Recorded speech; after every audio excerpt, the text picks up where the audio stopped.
Welcome back to Crime and Sports. Yay! Yay, and I'm going to yay right back at you. All right. Right back to you. My name is James Petrogallo. I'm here with my co-host. I am Jimmy Wisman.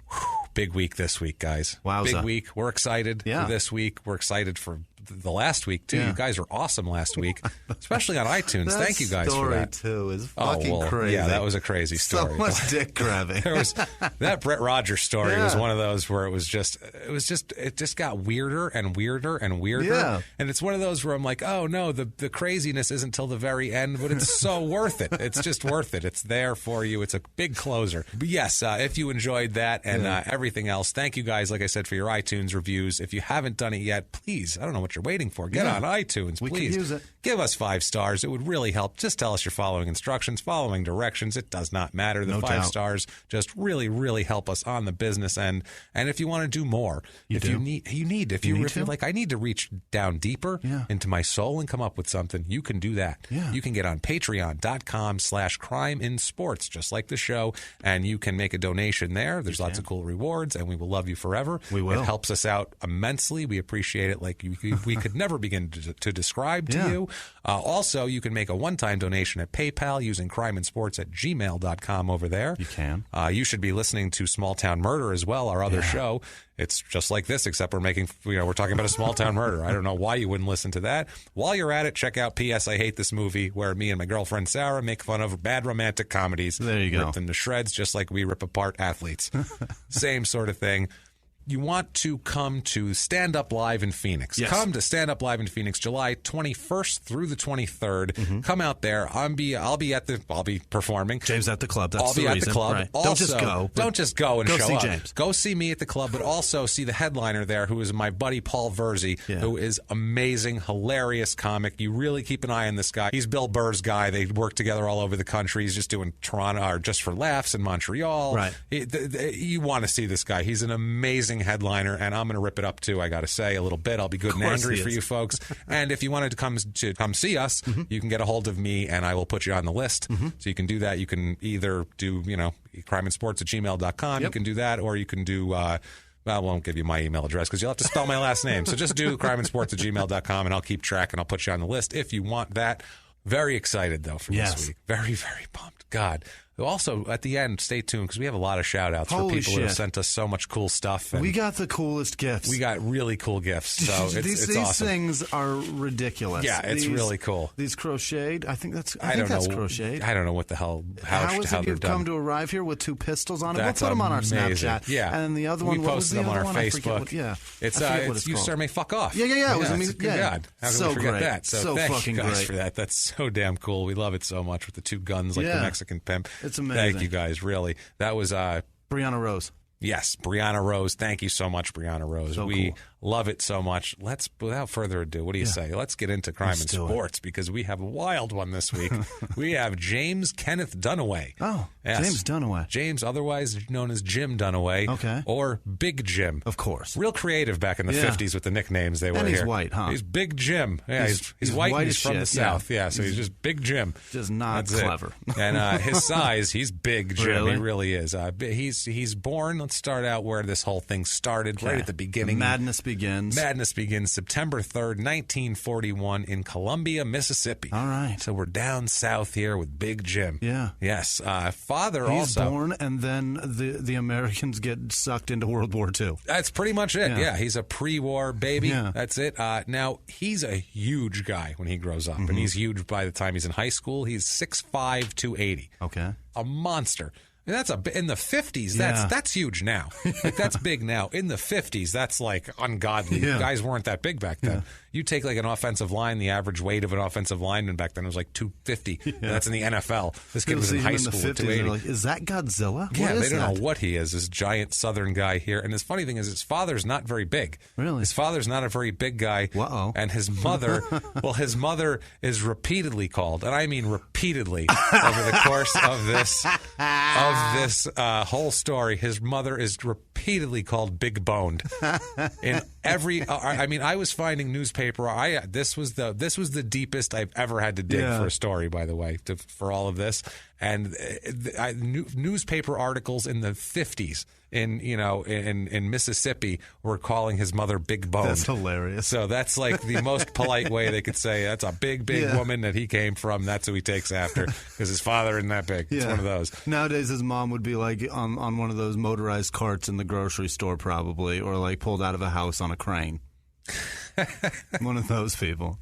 That's exactly it. Yes, she would be like Gilbert Grape's mom. Yeah. And now, we're having What's over eating here. Big Jim? What's eating Big Jim's mom? Or her bones, apparently.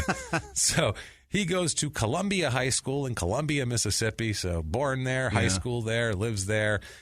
In high school, he was just, as you can imagine by his size, he's a monster, just tossing kids all around. I mean, back then, kids weren't 6'5", 280. So he was just an and this absolute is in high beast. school. And, he's that big in high school. He actually cut weight for college. Like they made him shrink down a little bit. They're like, you're a little too big for college. Get down to about 265. They made him lose like 15 pounds because he was pushing, the 285 mark in high school. It's illegal for you to play in this league because you're going to hurt people. You're going to hurt people. Yeah. Imagine what he was doing to high school kids back then. I mean, goddamn. And he's going to land on them when he tackles them. Oh, yeah. He plays fullback.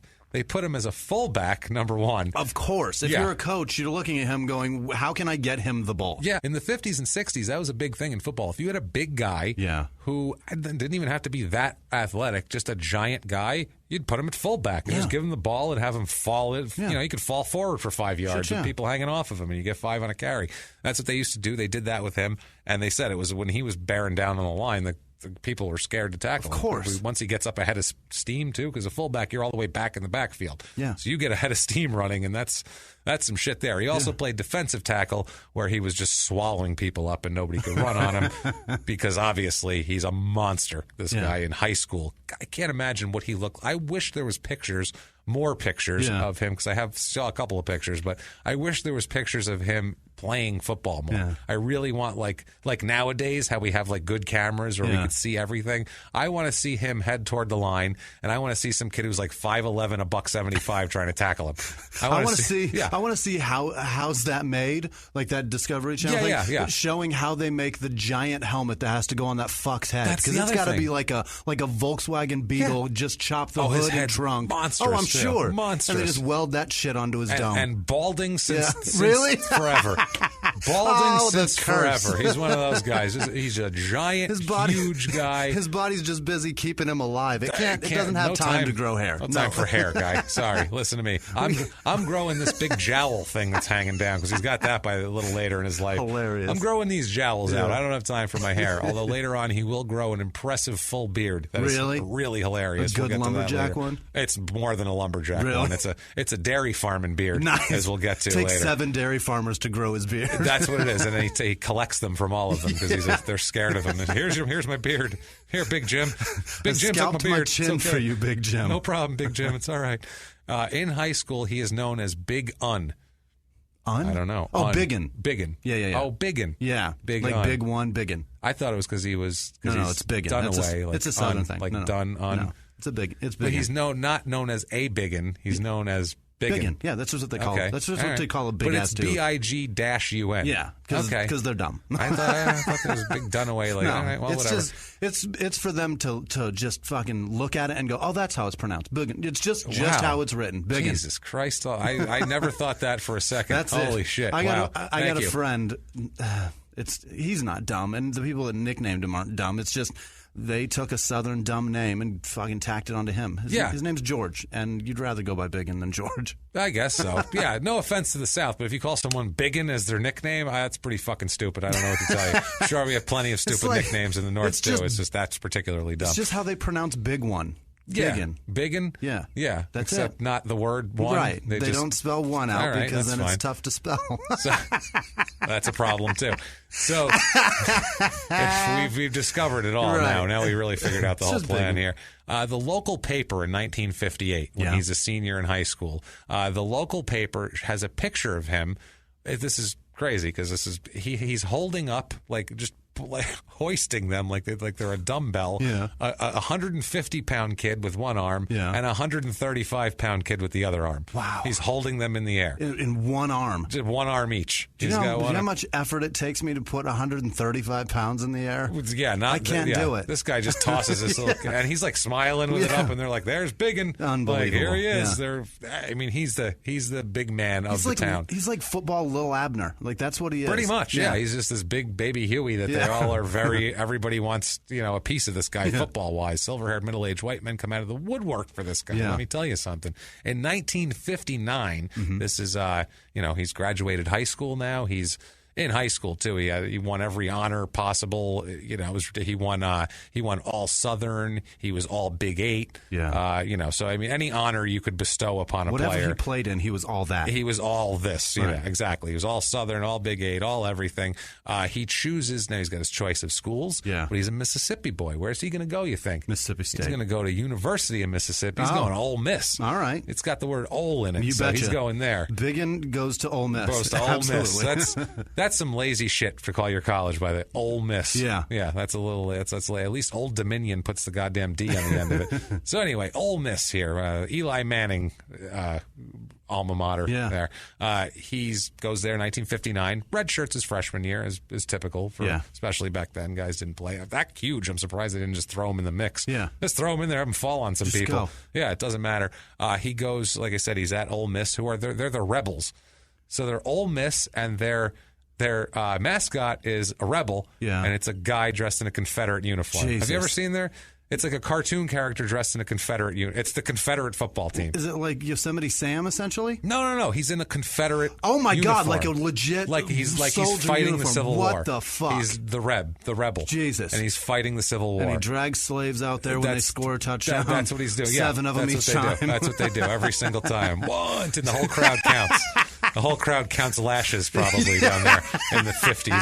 Because this is 1960, so that is not far-fetched. No. It really isn't. That's the sad part. This is Jefferson Davis's favorite football team. He sat home every Saturday and watched them.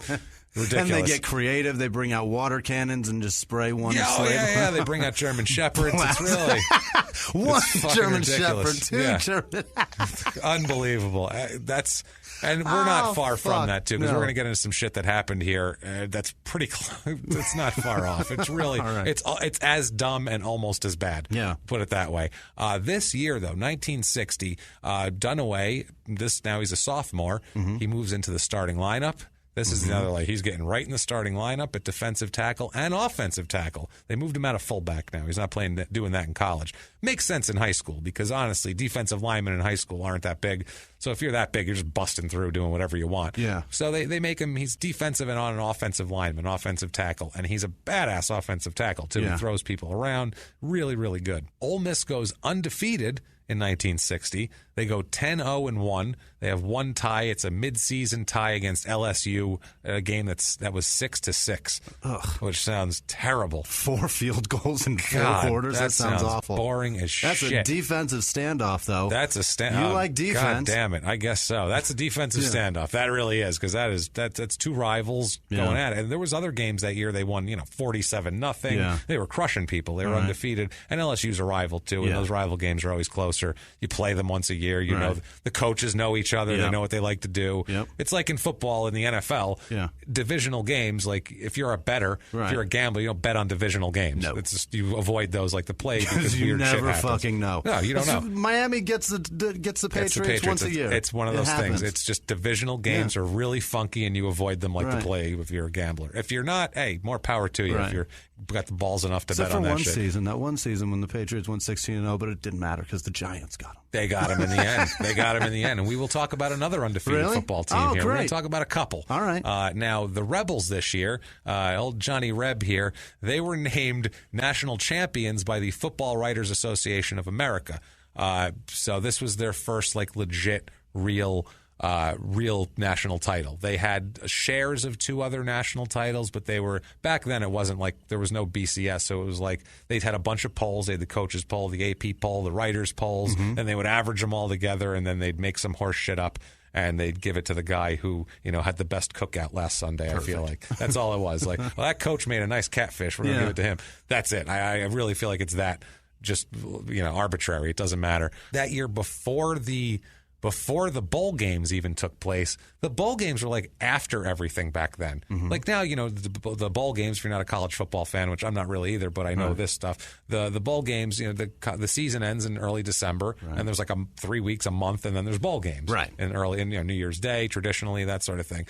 So they apparently the two major polls gave the national title to Minnesota before the University of Minnesota, before the bowls even happened, which is ridiculous. Meanwhile, Mississippi and Missouri were the only two major conference teams that were undefeated that year. So it was one of those. They got a portion of the national title. Very confusing back then. I don't know how anyone was a college football fan. Nothing was the games ended in ties. Polls I was like, well, this is all arbitrary. This is all right. Like, you don't even, what happens here? This is Why ridiculous. does anybody get a trophy? This is stupid. Yeah, it's ridiculous. You got a trophy because 2 out of the 3 groups of people said that. It's so silly. So that year they end up winning at the Sugar Bowl against Rice, who's not exactly a football powerhouse nowadays. I don't know what they were back then, but so that's a huge season. You can't be any happier. No, you come in, you're national champion right away. Like, okay, that's huge. Shit, that's terrific. 1961, they come back, and Ole Miss finishes the season with a 9-2 record that year. Lose a couple of games. They get a berth in the Cotton Bowl, where they lose to the Texas Longhorns 12-7. And the Longhorns had been very, very good around that time period. Also, that year their only losses were to Texas in the Cotton Bowl, and they lost a really squeaky close game to LSU. Okay. Of course, LSU seems to really have Ole Miss's number in 1961. So bet on LSU. Too. And probably now. I'm not sure. Now LSU's this year, really good now. Well, I don't know if they are this year, been but up the and past down, 5 years they've been pretty damn good. Didn't they just fire their coach last year, I feel like? I thought they fired. I can't keep up with it, but I feel like they fired their coach. There's too many goddamn teams. Yeah, because they went up and down, and they shouldn't have fired their coach. I remember people saying that, and I can't fucking keep track. Anyway, moving on. I'm more of a pro guy. 1961, this is his junior year here, the Cotton Bowl year, where they go 9-2. So things are going well for him. Yeah. I mean, everything's fine. He's like 21 years old. He's a champion. He's doing well. He's biggin'. Yeah. He's doing he's fine. Biggin', he's all everything he ever plays. He finds a girl. Of course. He finds a girl at this point, which back then in the 50s, in the 1961, probably especially down south, but everywhere, you find a nice girl when you're 20, 21 years old. You marry her, you start a family. That's what you did back then. There was no, I'm going to get a career and do all that. Not sure about her exact size. Her name is Naneel Gates. She's known as Nana, so we're going to call her Nana for the rest of the episode because it's easier than Naneel. So Naneel Gates, he marries her. She becomes Naneel Dunaway, or becomes Naneel Biggin. Nana Biggin. Nana Biggin. That's Nana Biggin. You know that's what the grandkids call her. Nana Biggin right there. If they don't call his mom that. That's true, because she's so big boned, as we're aware from the constant press coverage. You know, she was sitting at home too, reading all these articles with pride. I'm sure she's cutting them out of her son, and she's like, "Will they stop calling me fat, please? Jesus Christ, I'm doing my best here, for fuck's sake." I raised your all everything right there. I raise a nice kid. I work hard on the house, the family. I do all this, and every reporter from article says his dad's a very small man, very, very quiet, keeps to himself. His mom is fat as shit. His mom's fat as shit. Every journalist from here to the Atlantic, just making a line like Sherman to the sea, has commented on my big bones. This is bullshit. Fuck. Gave this poor lady a fucking complex. She's going on diets. Awful. The poor hometown woman. Papers stopped interviewing her. They're just like, we can't go look at that fat bitch anymore. Yeah, sorry. She's too big. She's too big. And they're like, come on, please. He's like, come on, be nice. Be nice to my mom. Jesus Christ. You know, back then it was probably all right to call people fat. You know, they were like, sure. She's a big fat pig, that one. Don't worry about it. Big boned. She invites people in. She's like, would you guys like anything to eat? And make a joke. Go ahead, make a joke about how fat I am. I know I am. But if you're not going to eat it, I probably will. It's probably going to happen. So he marries Nana. Yeah. Their future's bright. Yeah. I mean, the future is ahead of these people like nobody's business here. I mean, he's a star. He's got a bright future ahead of him. Now he's got a wife. Everything's going well.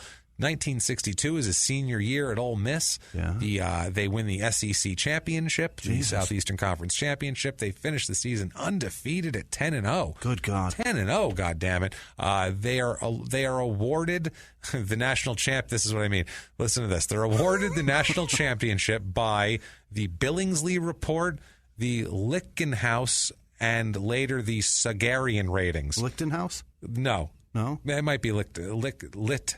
Ken House. Lit Ken House? Lit Ken House. Yeah, that's why I was like, I don't know. These are the writers, obviously, yes? No, these are different polls. This is the Billingsley Report, the Litkin House, and the Sagarine ratings. What the shit? Okay, that's they're awarded the national championship there, but they're number 3 in the coaches poll and the Associated Press poll, so they're number 3. Okay. So then why do they even have those other ones? That's what I'm talking about. Get the fuck out of here. Who cares? Listen, Billingsley and Litkin House. No one cares. Sagarin. No one gives a shit because your ratings don't matter. They don't go into this decision anyway. No, 3 of you said that they're the champs. 2 of another one said it to someone else, so they're number 3. They're not even number 2. Like your shit doesn't even count. Yeah, your shit doesn't even count to drive them over the 3 hump. There's another team in that spot. So ridiculous. But this is not all joy and rainbows and flowers and glitter on the campus of University of Mississippi in 1962, because this was the whole civil rights movement backdrop here. This actually, ESPN had a really good 30 for 30 about this called The Ghosts of Ole Miss. Really? It's really, really, really excellent. I suggest anybody. It's just really interesting shit and good historical. Doesn't really have anything to do with sports, but it's just a historical good points thing and really good deal. But this is under the backdrop of this entire civil rights movement, because this is 62. This is just pre-civil rights, and Mississippi is where it was heating up. Mississippi burning. I mean, this was... It's burning all right. This was the battleground for civil rights right here. And there was a student named James Meredith who was being aided by the United States government because the Supreme Court ruled you have to let him in the goddamn public university. You let the black guy in. Let the black guy in. So they were the United States government, National Guard troops, everything else were attempting to get this guy to enroll in the university and help him get through and not get killed. And there was giant riots at the school over this. They went nuts, and there's tons of footage. And the Ghost of Mississippi is crazy too, because they talked to some of the guys that were in that riot now. And when you talk to it's so weird. You talk to an ex-racist. Some of them were just like, well, that's what people were doing back then. I don't know, like they didn't care. And some of them were just like, I don't know what I was, like literally. Listen, like, you guys are showing my face. I'm an idiot. I really fucked up. Like, I don't know what we were thinking, but it was the time. My neighbor Jamal now is a really great guy. Dude. Yeah, I invite him over. Loaned me his clippers last week. My hedges. Look at my hedges. They look great. Yeah, he gave them right back. He didn't mess them up or anything. So they're fine in my view. It's all good. The blacks are fine with me. It's no problem. The blacks. I gave him a Midwestern accent there, but yeah, no problem there. But the people went batshit at this school. Yeah, they did. They were burning things, setting things on fire. People were getting beaten, and it was horrible. Did we get an opinion of this from Biggin? From Biggin? No, that's the thing. He stayed out of it completely. Really? He stayed out of it. I'm not taking a side, you guys. I'll look like a real asshole. Well, most of the players, they just wanted the players to not be involved in anything. They just want everybody to like them. They're clean-cut guys that represent the school very, very well. Don't make waves, assholes. Don't make waves. And there was a lot, and they were telling, and some of the guys, too, on the 30 for 30, there was some of the football players that went to the riots to go see what was going on. Yeah. And that was a big thing because they were told, definitely stay the fuck away from that. Don't even attend. Yeah. Go away.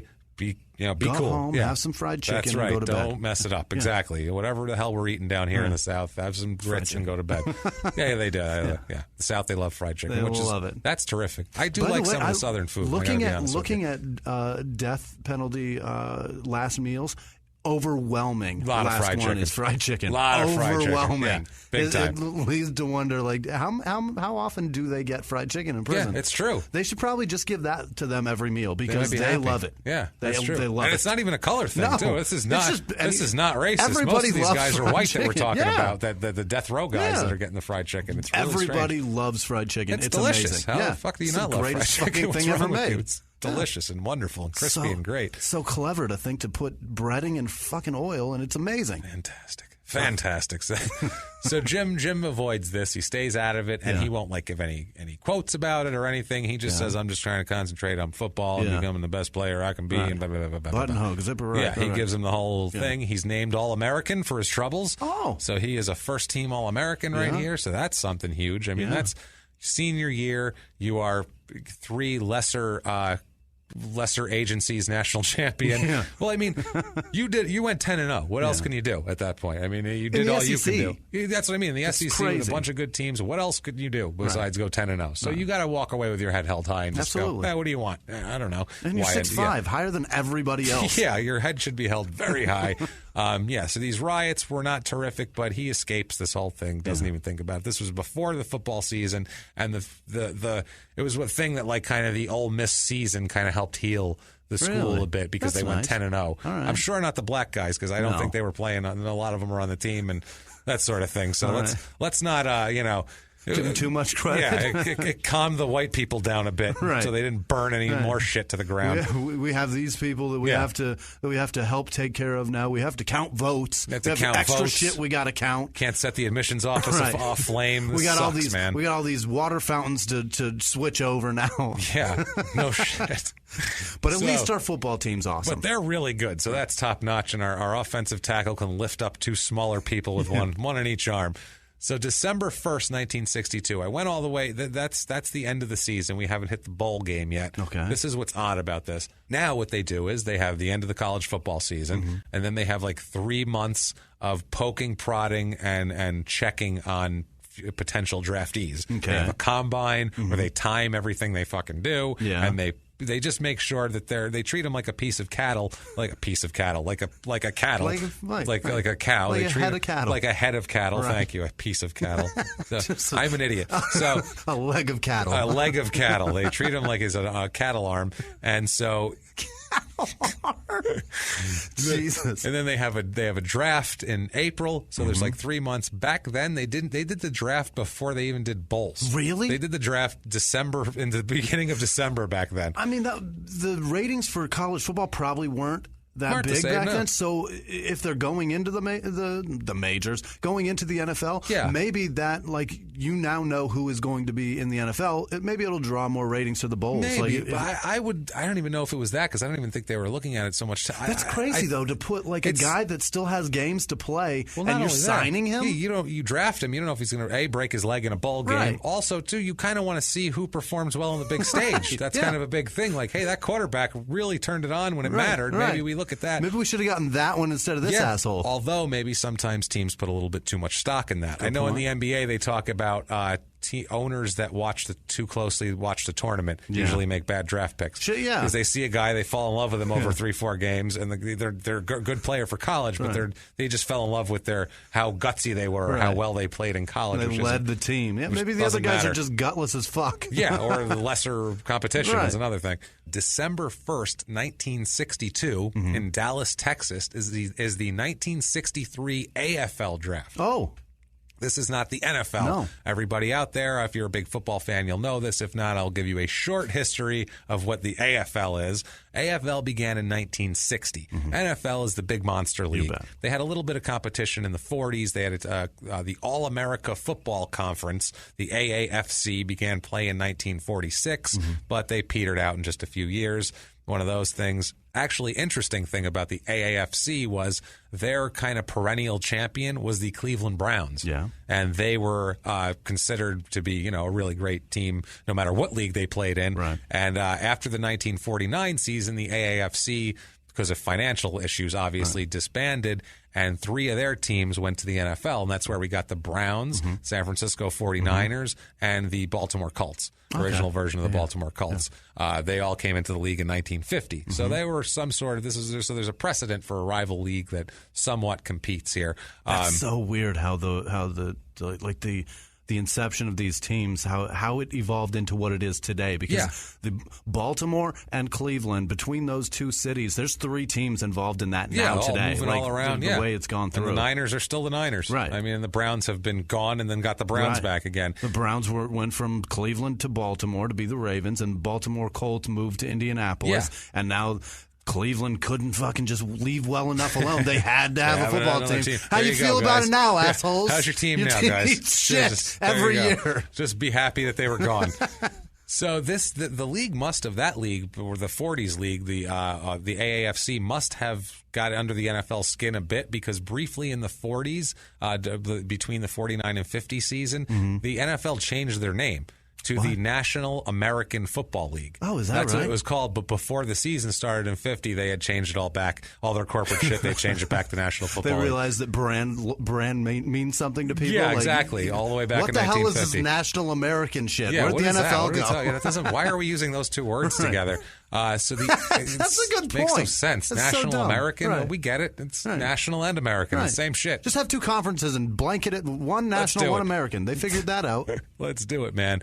So the AFL, though, began in 1960. The AFL was cool. The AFL had a little less talent, obviously, but they, at this point, started competing with the NFL for players. This is when Joe Namath came in and all these guys came in where they were actually competing for players. They said, let's make this a thing. That's awesome. The AFL, too, they tried to make it different. It was supposed to be a more wide-open game. You know, everything was different. The teams were different. The cities were different. We'll go through in 1963. These are the teams that are in the AFL. All of these teams are now absorbed into the NFL, but we had the Boston Patriots back then, the Buffalo Bills, the Houston Oilers, who are now Tennessee Titans, the New York Jets, who started out as the New York Titans in 1960 and then changed their name to the Jets because they thought it was cooler. And it probably fucking was in the early 60s when Jets were like a cool thing. It still is. Yeah, it still sounds better than the Titans. Their fucking helmet's way cooler than the Titans. Yeah, I like their 80s helmets because I'm partial because I was a kid when they had them, those green plastic-looking ones. Hell yeah. I like those helmets for some reason. The San Diego Chargers, who started out in Los Angeles, actually, as the Los Angeles Chargers.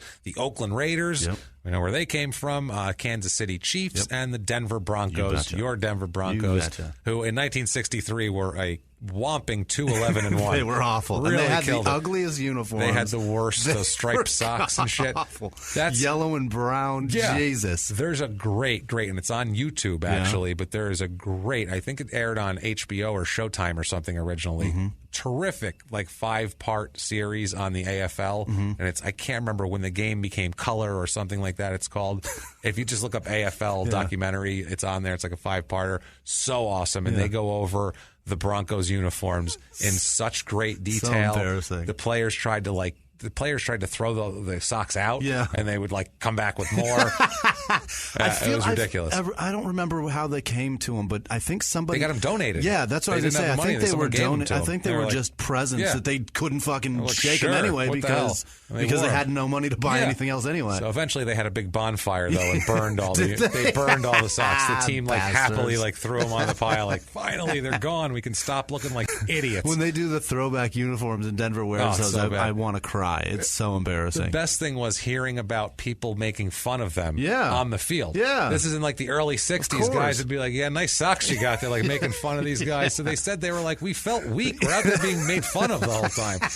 We're being bullied. That's what it was. And we're 2-11. What was it, 2-11? 2-11. They're rubbing our faces in the ground and in our fucking own asses while they make fun of our socks. It's ridiculous. But this 63 is really when the league started, the AFL started to want to challenge the NFL as the strong league or try to at least...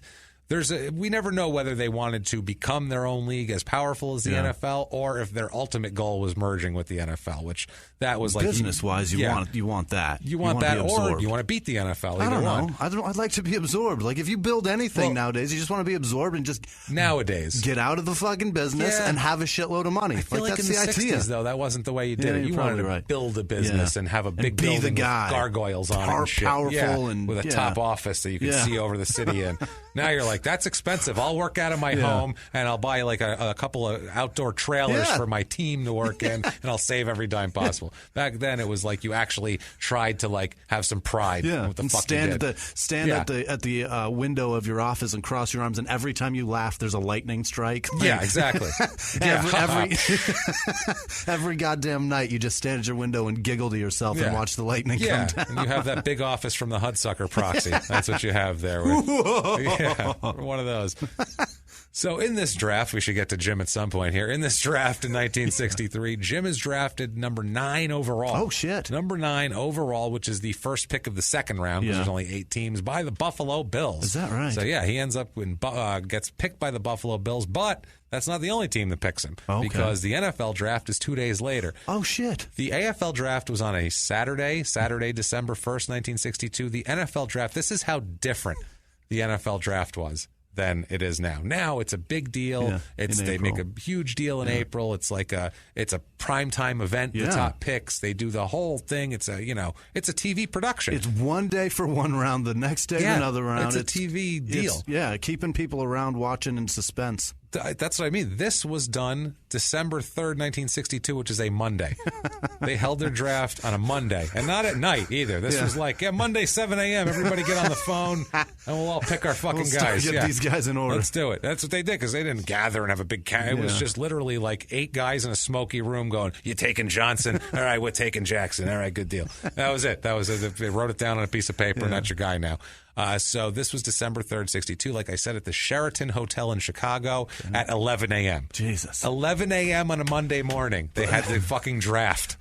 That's insane. We'll do it over lunch. What do you guys say? Let's do that. Yeah. Well, you're not going to do it over lunch because the draft is 20 rounds long back then. That's right. The draft is 7 rounds now. And we'll do it over lunch for an entire week. Yeah. Jesus. They do it prime time, and then they just kind of let the next few rounds, the later rounds in the NFL draft now, just be on at night somewhere. But this, 20 rounds long, 11 a.m. Monday morning. Imagine the smoke in that room in round 17. You couldn't see in that room. What's the amount of guys you can have on a roster now? Is it 80 53. Men? 53. 53 it used to be 80, is your right? active. I don't think so. It used to be like a big number. They just trimmed it down to 53. No, it's been 53 forever. I feel like 53, and then you have your practice squad guys, and I think active day of game you have 49. I want to say, but you have 4 that you can activate over the week. Back or then, not. you could technically draft almost half a fucking team. Yeah, and cut the rest of them. You cut them all off. Unbelievable. Yeah, it didn't matter. Just cut them. Who cares? Yeah, that's what they would do if you wanted to. Yeah, if you wanted to take a chance. Seems like the Browns do that every year now.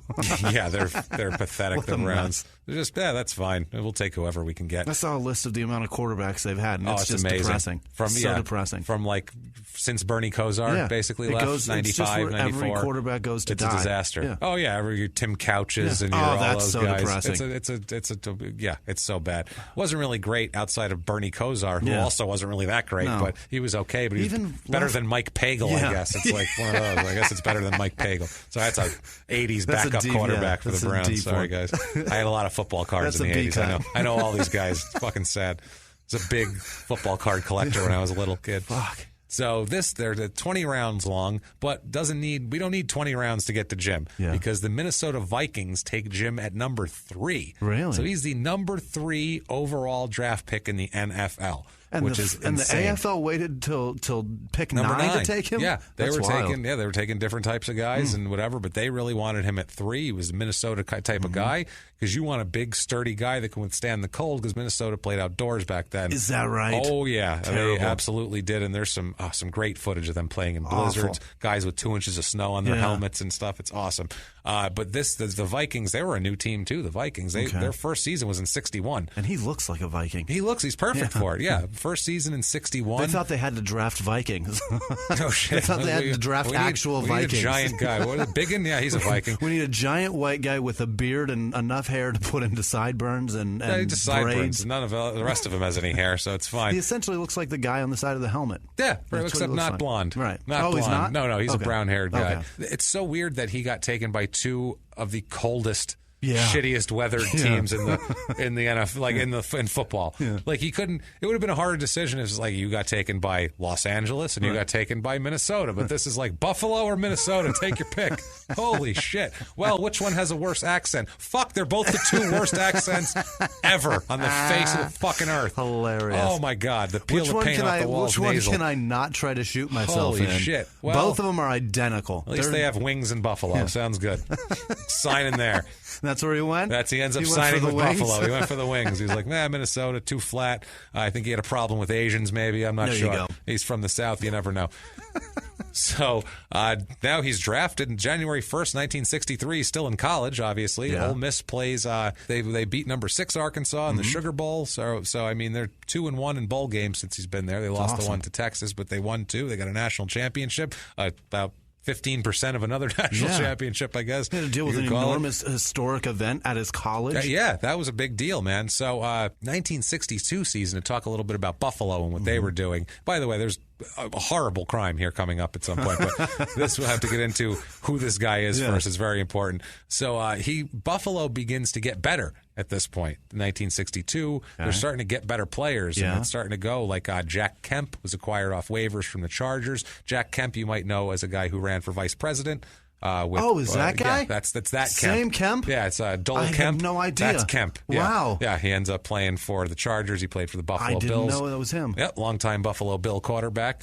He had led the Chargers to back-to-back AFL title hands. All right. Title games back a couple of years before that. Your brain just auto-corrected games to hands? That was wild. My brain actually did that. Your brain just because if you type games into your phone, it will go to hands. Probably, yeah. My brain That's amazing. That's sad. I'm all hooked. I'm tired. Way too much research. Your brain is an Apple product. Dude, way Fuck too much you, research, Steve Jobs. man. Look what you've done to my friend. Oh my God, this is scary. I'm like a research robot. Hilarious. This is turning weird, I can't believe that just happened. Maybe I feel like I'm just programmed now. You are a product me. of the machine. I am. I'm in the Matrix, man. 100%. Did you take the red or the blue? I want to know what one. I don't know. I hate the Matrix, so I'm not sure. Bores the fuck out of me. I can't believe that just happened to you. That was amazing. That was so weird. Yeah, my brain. Also, too, literally, guys, I have slept in the last 3 days. I've slept maybe 6 hours total in 3 days. So your brain's autocorrecting. Yeah, it shows. Between editing and researching, and I've had my kids. I can't believe words are coming out of my mouth right now. If you try to say fuck and say duck here, I'm going to lose my mind. If I say any ducking does this, please. Kill me at that point. Put one fucking bullet in my head at that point because I have gone over the deep end, man. That was amazing. Also that year, Buffalo drafted a guy who was supposed to be great, a running back named Ernie Davis, and they thought they could really get him to play for Buffalo because the Washington Redskins, the NFL had drafted him, and Davis refused to play for them for some reason. So they were like, we're going to get this guy, but instead he actually opted to play in the NFL because the Redskins traded him to Cleveland. Weird part is, though, this guy died of leukemia before playing a single down. Holy shit. So he already had leukemia when he was drafted? Apparently so. Jesus. He died of leukemia. That was it. Never played a down of football, this guy, this Ernie Davis. Much ado about nothing. Much ado about nothing. Never mind. Glad we lost that hand. Arguments. Oh, boy. Yeah, never mind.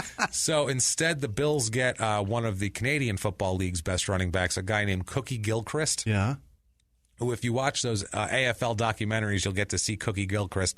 Cookie Gilchrist is a monstrous, big, giant guy that plays fullback, and he's slow, named Cookie. And you would not say a word about him being called Cookie. You go, okay, Mr. Cookie, sir. Like he's a big guy and he runs people over, and they just show him running.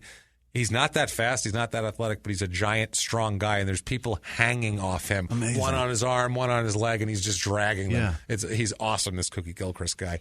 Great. Just look him up. Look up a highlight. It's so much fun to watch. So January 31st, 1963, Jim is asked to come back to Columbia. He's still there. He hasn't gone to the Buffalo yet, but he's asked to come and talk to a group of boys about sportsmanship and about sports and being a good citizen. And this is 1963, so he probably came in. He said bad things about communism, and he said, listen, don't let the Reds get you, like that sort of thing. But, I mean, he's a hero. He's just, not only did he grow up in Columbia, then he went to Ole Miss, which is all their favorite team, and then now he is a professional football player. And a spokesman for being a good product of it. This is exactly the guy all these kids want to be. Exactly, especially in the 60s. He just embodies the South. It's perfect. And he could say, I got a nice wife, I got this or that. And he's successful at embodying the South. Hey, perfect. Everything's good. Yeah, when he sings Sweet Home Alabama, he means it, you believe it. Or Mississippi, we should say. So we have an in their own words about this is what he said to the kids. This is his oratory skills could use a little help. But this is what he says to the kids. He says in their own words, quote, I owe what success I have attained as an athlete to my faith in God. Oh, boy. If you stay with God, he will stay with you. Good night, everybody. I feel like that statement's going to bite him in the ass. That was his speech. That's all he said? That's it. And he That's said, how thanks you a be lot. a good Southerner? And he went and sat down. Be your faith in God. In other words, stay away from them commies. That's another thing. I feel like they cut that part out in the thing, but it was a... Then he whistled Dixie all the way back to his seat. That's it. Exactly what happened. They were like, wow, he's good. The kids were impressed, man. Yeah. So February 28th, 1963, things are getting better and better for this guy. Columbia, South Carolina has Jim Dunaway Day. What? He gets his own day. He hasn't even had a fucking down in the NFL. Not a down. Already got a day. He made it. He's an All-American. He, I don't know, he didn't set any black people on fire in the riots. I would think that would get you less credit down there in the 60s, but I guess not. It's Jim Dunaway Day. The newspaper on February 13th of 63 said that plans were being perfected. Yeah. The big parade, quote, is at 3:30. He got They're his having own a parade. This is like, I was going to say, this is like in a movie when someone comes back to their old hometown, and they have a big parade, but this is what they're imitating in the movie. In the 60s, they actually did this. Unbelievable. It's kind of like what they did for Tommy Morrison. Remember that? Yeah, when he came back to Oklahoma to his hometown and then got AIDS and denied he had AIDS and died of AIDS, obviously. Please listen to the Tommy Morrison. Complications of AIDS. At least, listen to the Tommy Morrison episode. The name of it is His Mother Had a Murder Charge. So that tells you exactly what we're dealing with right there with Tommy Morrison. Class, babe. All class, baby. So, big parade. That's parade amazing. At 3:30, followed by a banquet for everybody in the town where Buffalo Bills coach Lou Saban will talk, his new coach who he hasn't even played with yet. And they're going to have University of Mississippi coaches talk about him. Huge deal. At the banquet, Ole Miss coach named Frank Bruiser Kennard. Oh, boy. That sounds like an old-timey football coach. That's a bad man. That sounds, I picture him. Listen to that fucking guy. You listen to him. He's got a windbreaker on, short shorts, cigarette hanging out of his mouth, holding on to the tackling dummy. Gold-rimmed glasses. Yeah, holding on to the tackling dummy going, come on, you pussies, hit the goddamn thing. Put your goddamn shoulder in a bunch of little girls. What do you want, your skirts? Nice tackle. Let me go get your skirt. That's what he says, and he abuses the kids. Yeah. That's Bruiser. I'm Bruiser Kennard. I fought in a ring for 20 years. Frank Bruiser Kennard. You call me Frank, I'll bust your ass. Bruiser. Hit the fucking dummy. Yeah, he gets up. Which one's the dummy? You or the dummy? Which one? Which one needs to get hit? You or this? Let me tell you. So Kennard gets up in front of everybody, Bruiser, sorry, Mr. Bruiser, and says, quote, Jim Dunaway is the cleanest cut kid I know. That's his whole speech. That's his speech. Jim Dunaway, not big speakers down there. No. Jim Dunaway is the cleanest cut kid I know. That's it. Don't talk any shit about the kid. He's a good kid. Cleanest cut, and he's got a fucking beard. Nice beard. And he gets up, Dunaway gets up and just says, he had like a two. Go with Jesus. He was just like, thank you, I love Columbia. And then he was trying not to cry and going off the stage. And it's a big deal for him here. So 1963, he's been honored. He's had parades. He's talked to the kids. Everything's going fantastically. Yeah. 1963, goes to play for the Buffalo Bills. Yes. First 4 games, he plays in all of them but doesn't start. Yeah. By the 5th game, he is a starter at defensive tackle. Whoa. They put him right in the lineup because he's enormous. Physically, he can hang, and he must have been a pretty good player, obviously. All-American, all that sort of thing. The Bills finished that year 7-6-1, which is really good for the Bills, actually, because they were not great before that. They lose to Boston, the Boston Patriots, in the first round of the playoffs. So, that's a good rookie year. Yeah. You come in, you have a winning record. You're over 500. You went to the playoffs. Yeah. You're starting the last 10 games of the season. Like, that has to feel like, all right, they're going to have more parades. I'm going to have fucking banquet dinners left and right here. Doubt. This is going down, I got my own fucking day. Yeah, I got a day. Who else has a day? The Irish. You have to be an entire group to get your own fucking day. Religion. And it's one dude. It's one dude. There's no Jim Dunaways. There's only one. One. It's Biggin Day. Cleanest cut kid I know, goddammit. The Bruiser told us. I want my own day. This is bullshit. I'll take my own day any day of the week, goddammit. So the 1964 season comes around. Jim starts all 14 games. Back then the NFL season was 14 games instead of 16. He starts all 14 games and is a bad man. He's from everything that's said, he's terrific. The Bills linebacker coach back then, Harry Jacobs, said, quote, Jimmy was a really strong guy. He was a big guy, bigger than Tom. Tom was Tom Sestak, who was another defensive tackle who was known as a huge guy. He was a solid mass in the middle. Jesus. Back then, you get a big old defensive lineman. Running back goes by, he latches onto him and falls on him. That's the game. He was a mass in the middle. He was a mass in the middle. That was his description. A solid mass in the middle. A solid mass in the middle with its own day. You got to go around him. He's a planet. He's a planet, and he's a great public speaker, we might add. Yeah. Just a terrific public speaker. Top notch. So 1965 season comes around. This is great. Now, by the way, so that he's doing very well. Buffalo ends up going 12-2. 12-2 with him in there. Have they done that with since? Jack Kemp starting, and they end up Buffalo. This is going to hurt you guys, Bills fans. It's going to hurt your ears. Yeah. Buffalo wins the championship that year. They won the championship. Doesn't that sting a little bit? You were, especially if you weren't born yet. Yeah. They win the AFL championship. They beat San Diego 20-7 in the championship game. Yeah, not even close. Not even close. So not a losing effort at the end of. That's the first time Bills fans were happy at the end of a season, right there, and one of the last after a championship game, and one of the last, except for the 1965 season. Where Buffalo goes 10-3-1. They win the NFL championship again that year. Yeah. They beat San Diego 23-0 in the title game. Fuck. And that's not even as impressive as it really is, because I'll get into the detail here. Jim is voted second team All NFL that year too, in his third year in the league. Not too shabby right there. Dunaway, too, from what I understand, he had a big hand in the whole thing in the defense. He was, the anchor of the defensive line. Him and Sestak were terrific. They were so dominant that the Chargers in this game never got past the Bills' 24-yard line. Wow. They never got in the red zone of the Bills, ever. Wow. San Diego, they had one second-quarter drive where they went from their own 11 to the Buffalo 28, and they tried to kick a field goal, but Dunaway blocked it. Wow. So that's how dominant they were. A legit big hand in it. Hey, look at that. Yeah, I will tackle you. You kick a field goal. I will get up and block it. You are not getting shit on us this game. It's over. That's awesome and impressive. Their coach that year, Lou Saban, is coach of the year. He's an AFL All-Star that year. Nick's dad? No, it's not. I'm like, is that Nick's dad? They've been said. It's been said that they're like distant third cousins or some shit, but no one knows if that's true. Who gives a fuck? It doesn't fucking matter. Right away, I was like, that's got to be Nick Saban's dad, not Nick Saban's dad. Yeah. So he's coach of the year there. Jim's an AFL All-Star, which is like an All-Pro. Now you're on like the Pro Bowl team, and he's second team All NFL.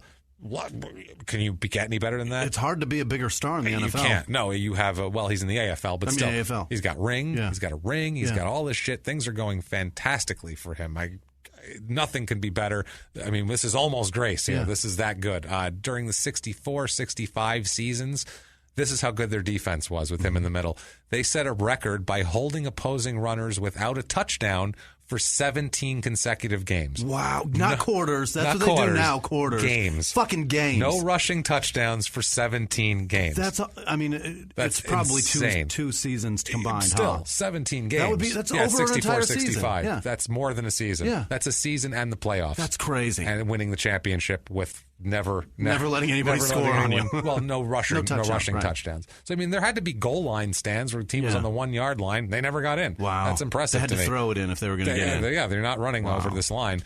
So now, June 8th, 1966, the AFL and the NFL announced that they're merging. Yep. This is a big deal because this is where we get all those teams I just described. Everybody goes into the NFL. They all go into the NFL. Basically, they're laying the groundwork for the combined league, which keeps the NFL name, obviously, because it's insanely popular. But it's announced on June 8th, 1966, the merger. Under the agreement, the teams, the leagues will maintain separate regular season schedules for the next 4 years, and then officially merge in 1970 to become one league with two conferences, AFC, NFC. But the next 4 years, they're going to be playing Super Bowls against each other.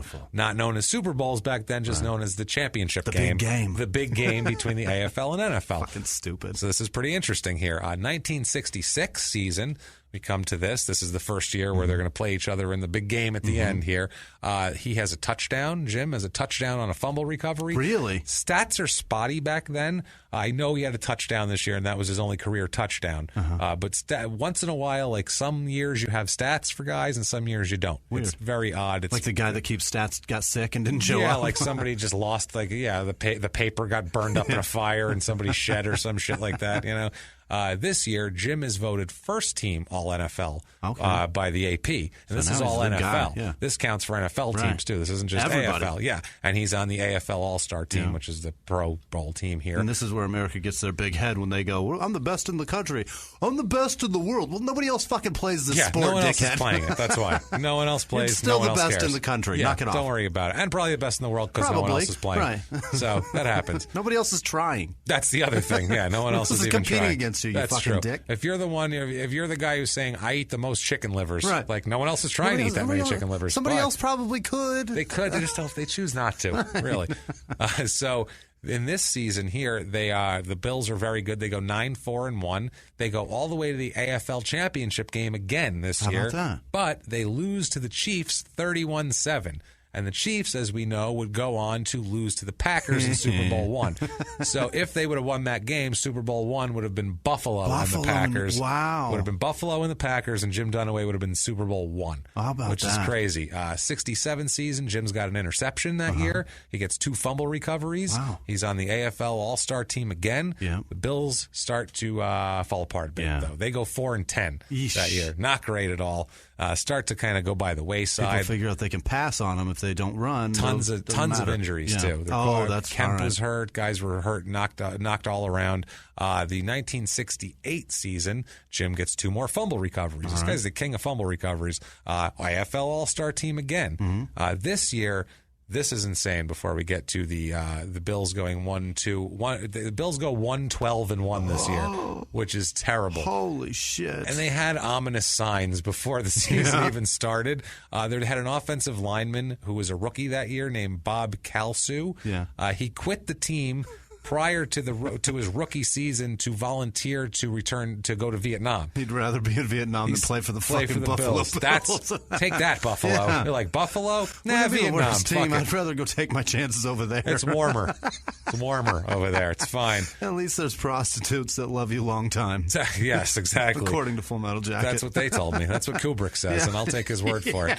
So, Calso ends up being killed in action in 1970. Wow. So this guy never came back. He left, never came back. He's cited as the first professional football player to die in a war during their playing career. My God. So, yeah, that's insane. It's not true, though, because a couple other guys did it, too. A guy named Young Bussy and Jack Loomis were playing age when they left to serve in World War II and killed in action. But they were 38 years old. This is a rookie who left. A 21-year-old kid. Yeah. He's like, fuck the NFL. This is ridiculous. Really interesting. That year, Jack Kemp was hurt all the time. They were so bad at quarterback with Kemp being hurt. Yeah. They didn't know what else to do. They converted a wide receiver named Ed Rutkowski to quarterback. That always works out, Cordell Stewart. Yeah, it doesn't work. Jesus. They didn't know what else to do. They had another guy named Kay Stevenson. Does that sound like an NFL quarterback to you? And Dan Dara, who also wasn't great. The result was terrible. The Bills, again, were last. They were awful. They're 1-12-1. But what they do get out of that is the number 1 draft pick the next season. All right. And that scores them, guess who, Jimmy? Jim Kelly? O.J. Oh, is that right? That is O.J. This far Simpson. back. How about that? So it's very ironic that these two play on the same team together. How about that? Oh, you'll know exactly why it's very, very coincidental that they play on the weird. same. It's so weird. Really? Like, I can't tell you how weird it is. There's no other teams that have this kind of coincidence. Should have played on the same team together. I mean, they're so similar. It's insane. Besides their looks and backgrounds and everything else, their futures, and their position, extremely similar. Just so perfectly similar here. They Bills select him first overall draft pick. Jim in the '69 season is voted second team NFL again.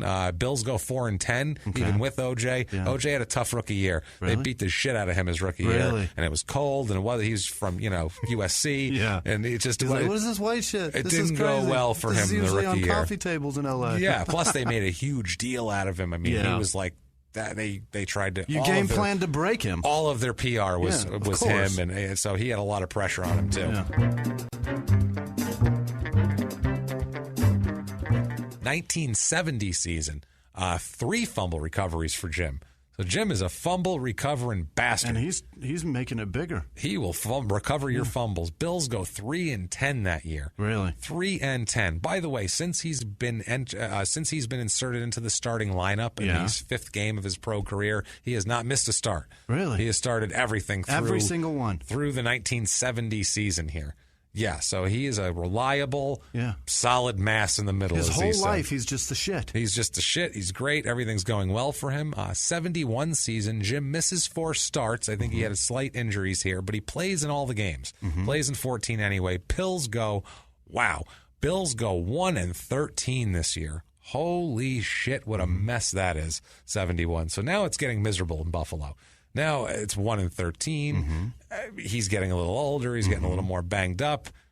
Terrible. But in Buffalo, though, in 126 games with the Bills, which is tied for the third most in franchise history for a defensive tackle, he holds the franchise record for most career fumble recoveries. Still.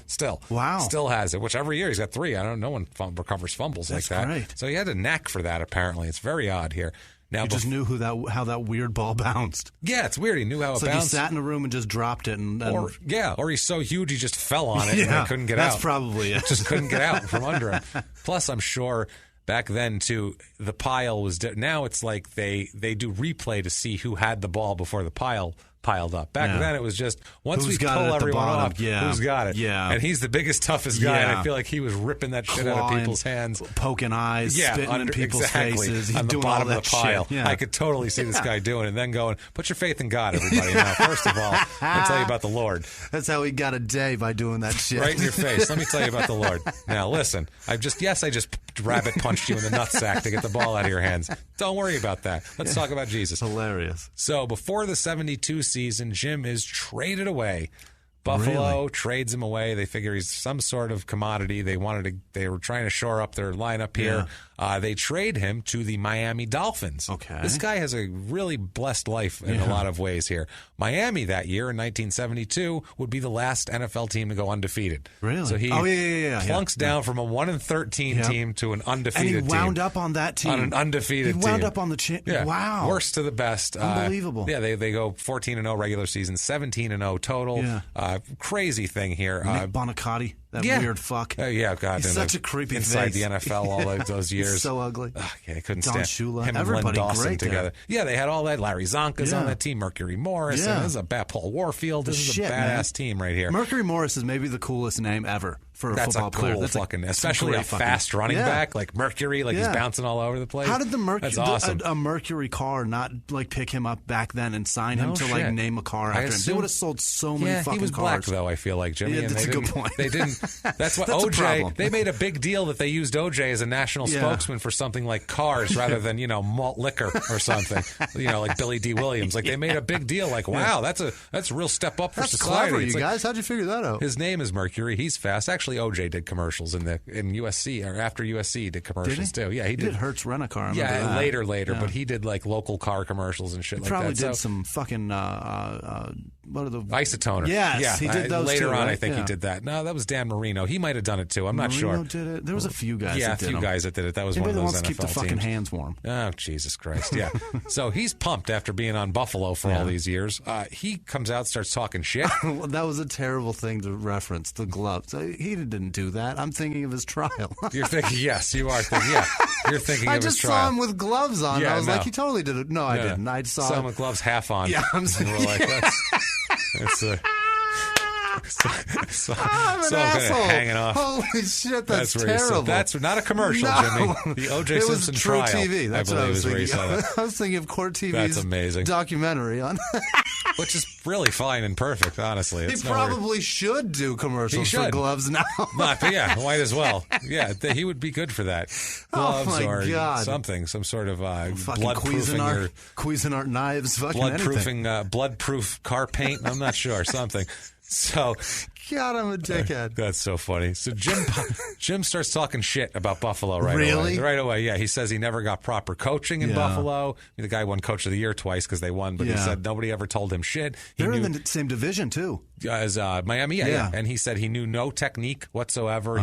They were just told to use brute strength, he said, in Buffalo and just throw people around. Fucking 70s. He said Don Shula, much different. Don Shula was teaching technique. He was teaching. He had just different ways of. He had a modern coaching style. He wasn't just like get in there and knock that guy down like Bruiser. Right. He was. He's like, I got some theories and strategy. Yeah, he had some. If we go here, we can drive them here. And he was a modern day coach back then. He really was. And so he comes in.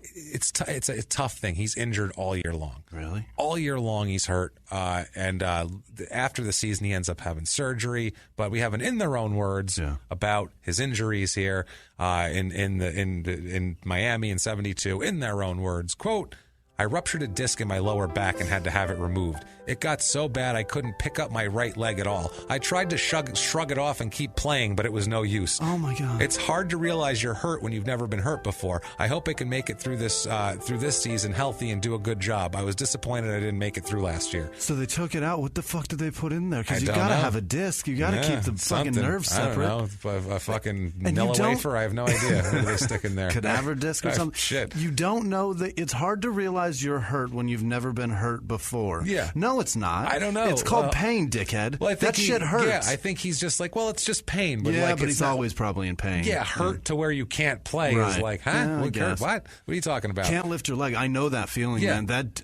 having a disc that's ruptured, it is so brutal. In your lower back, too. It hurts so bad. I have one in my neck. It is miserable. Yeah, it's having nasty. in your lower back when it's all that lower body extremity stuff, that I can't imagine. And he didn't have surgery until after the season. Holy shit. He played all. That's why he said, I tried to just shrug it off and keep playing. Like, he just said, I'll be all right. He's can't on the lift line. my leg. He's got to bend down. Yeah, can't lift my leg, but let me try to tackle OJ as he runs by. Like, that's insanity. It's wild. So it makes sense. So he fought through it, had surgery after the season. After the 72 season, he said he wants to play again. Yeah. He said his back is feeling better after surgery. He's ready to come in and do something in 73. He comes in with Miami in 73 in preseason.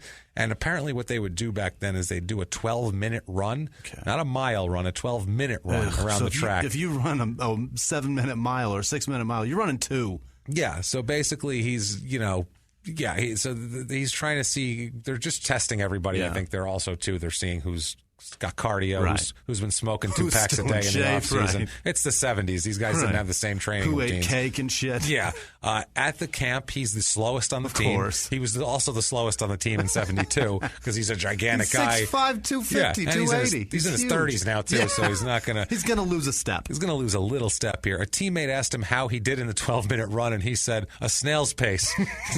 Told him that he did 5 laps at a quarter, so he did a mile and a quarter in 12 minutes. That was what he said. He's like, sorry. I could do that in a wheelchair, I think. Yeah, that's what he said. Like, didn't even come close. That's depressing. It's so funny. But it's same as last year. So, I mean, at that point, doesn't make the team, though. They cut him. What? NFL career is over for Jim. What? NFL career is over. But don't worry. Yeah. He finds another great shit league to hook on to. Great. This is hilarious.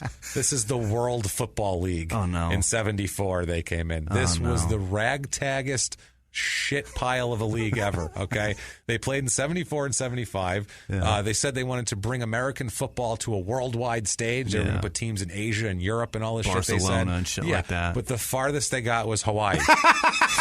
They put a team in Honolulu. That's not the world, fuckers. No. They put they were a state at that point. Yeah. They put the Honolulu Hawaiians in Hawaii. Oh, so clever too. That was it. That's all they had. That's it. That's all they had. That's all they had. They're Honolulu Hawaiians. So good. Here are franchises that they had. The Birmingham Americans. They turned into the Birmingham Vulcans. The Chicago Fire. Like the Great Chicago Fire, I guess. Chicago Winds, they were the next year.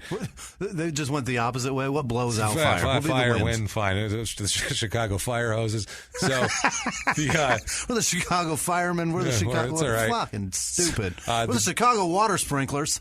The Detroit Wheels, which are the best story. We'll get into them. They're hilarious. Okay. Florida Blazers, San Antonio Wings, the Hawaiians. They weren't even the Honolulu Hawaiians. They were just the Hawaiians. They weren't even like a city and a team. Assholes. Houston Texans, who turned into the Shreveport Steamer, which is amazing. That's hilarious. Jacksonville Sharks, Jacksonville Express, Memphis Southmen, Memphis Grizzlies, like the basketball team. New York Stars, Charlotte Hornets. They went to all those in the 3 years, like the basketball team. Philadelphia Bell, the Portland Storm, the Portland Thunder, and the Southern California Sun. Jesus. Those are the teams. Jim signs with the Jacksonville Sharks in 74. They started... And that's the World Football League, and it's just America only. Jacksonville. Nothing is international about Jacksonville.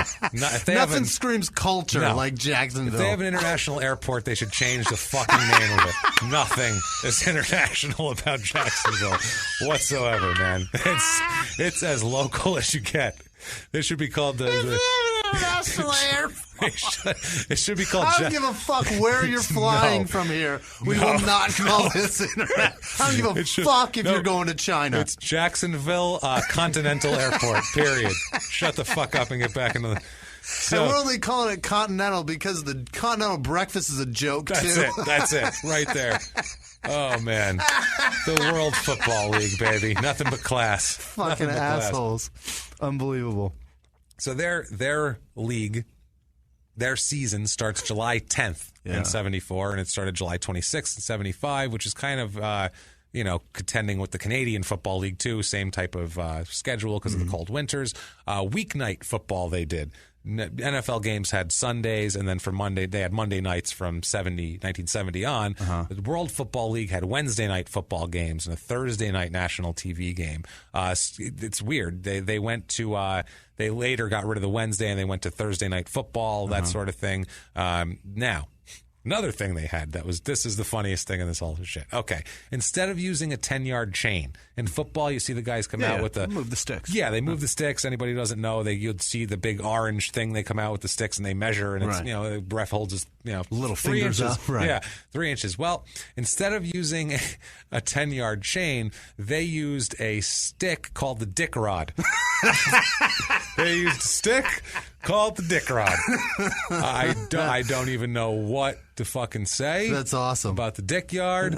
Dick rod. Dick rod, I'm sorry. Dick rod. That's basically they took two slang words for your dick and jammed them together. That's it. And the inventor of it is named Dick Rod. That's why his last name is Dick Rod. That which is embarrassing. Terrible. That is so bad. It's a single 90-inch long stick, and that's what it is basically. It pivots from side to side. You can swing it around, do all of that shit. But that's what they did. It's a big 90 stick called a dick rod. That's 90-inch dick rod. It's a big dick rod. It's a big dick rod. It's a big dick rod, but that's a first down? The stick swung down to ground level when a first down was being set, and a marker that slid along the shaft. Along the shaft of the dick rod? You can't say that. This isn't a rule book. This is official text. This is where I got this shit from. Rule book. Along the shaft was fixed in place to line up with the nearest gridiron line. It doesn't fucking matter because that's hilarious. The major yard lines were spaced every 5 yards. When that was set, the stick was swung back to the upright position. When the measurement was needed by the officials, the dick rod was brought out to the ball position. No, this doesn't say that. Okay. This is official right here. This is from the rule book. Unbelievable, we're such children. I love this.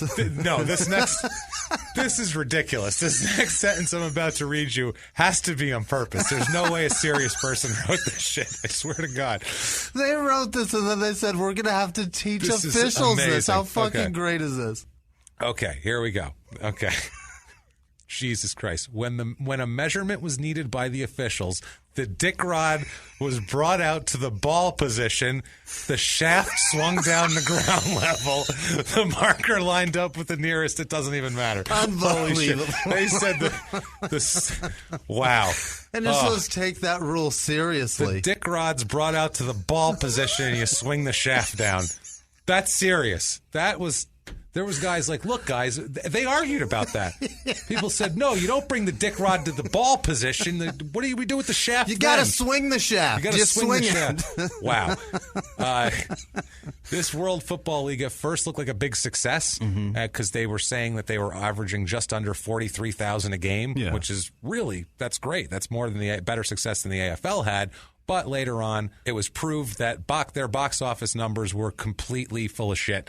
Two of the teams were inflating them, completely inflating their gates. The Jacksonville Sharks, who our friend Jim Dunaway played for here, they said that out of the 105,892 fans who attended their first two games, and probably something like 44,000 got in for free. Oh, so they're papering the shit out of it. It's like a comedy club that's like, no, this guy from this NBC sitcom you've never heard of, he's packing the place, packing it. They can't wait to come see him, even though they've never heard of him. He's got an email list, and he's blasting it out for free tickets. Yeah. The Philadelphia Bell, whose first two home games they had 120,253 fans, admitted that they gave away 100,198 tickets of that. 100,000 So they gave tickets. away over 80% of the tickets that of people who came there. That ended up screwing up the league's credibility because they were like, this is ridiculous. There was franchises messed up within 6 games of the season.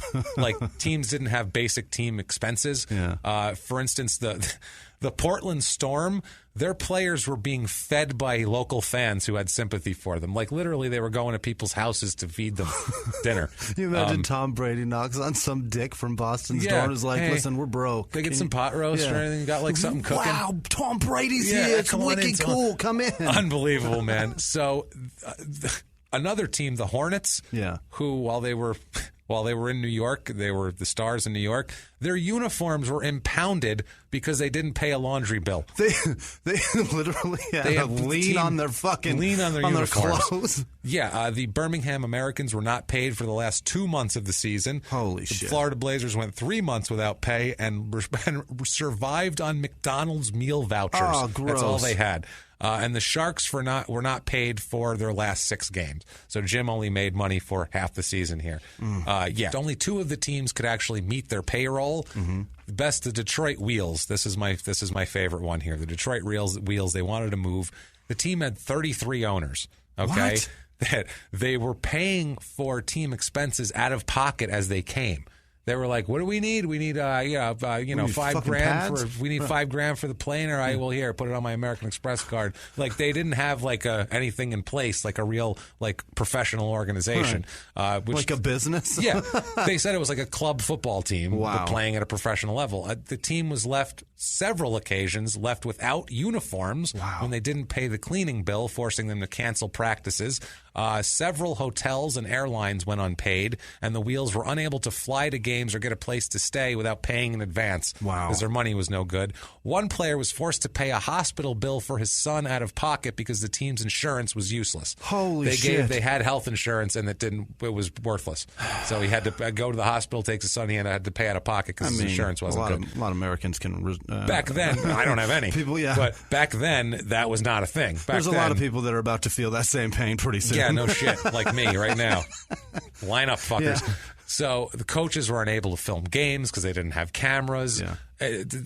The team at one point, the Philadelphia team, played. At one point, they ran out of tape for the players' ankles.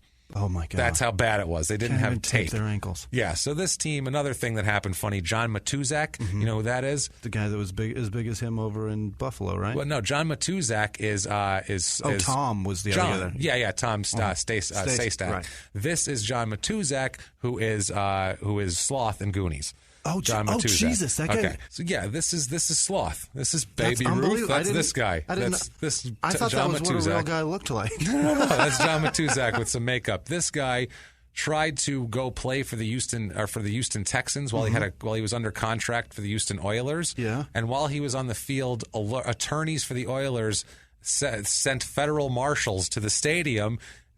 he sacks a quarterback named Tom Sherman, Matusak does, and he's pulled off the field by the coaches. As he's pulled off the field, he's served with a restraining order saying that he could not play another down for the Texans. So as he's sitting on the bench with the cameras on him, he's waving the document around going, that's why I'm not in. I can't play.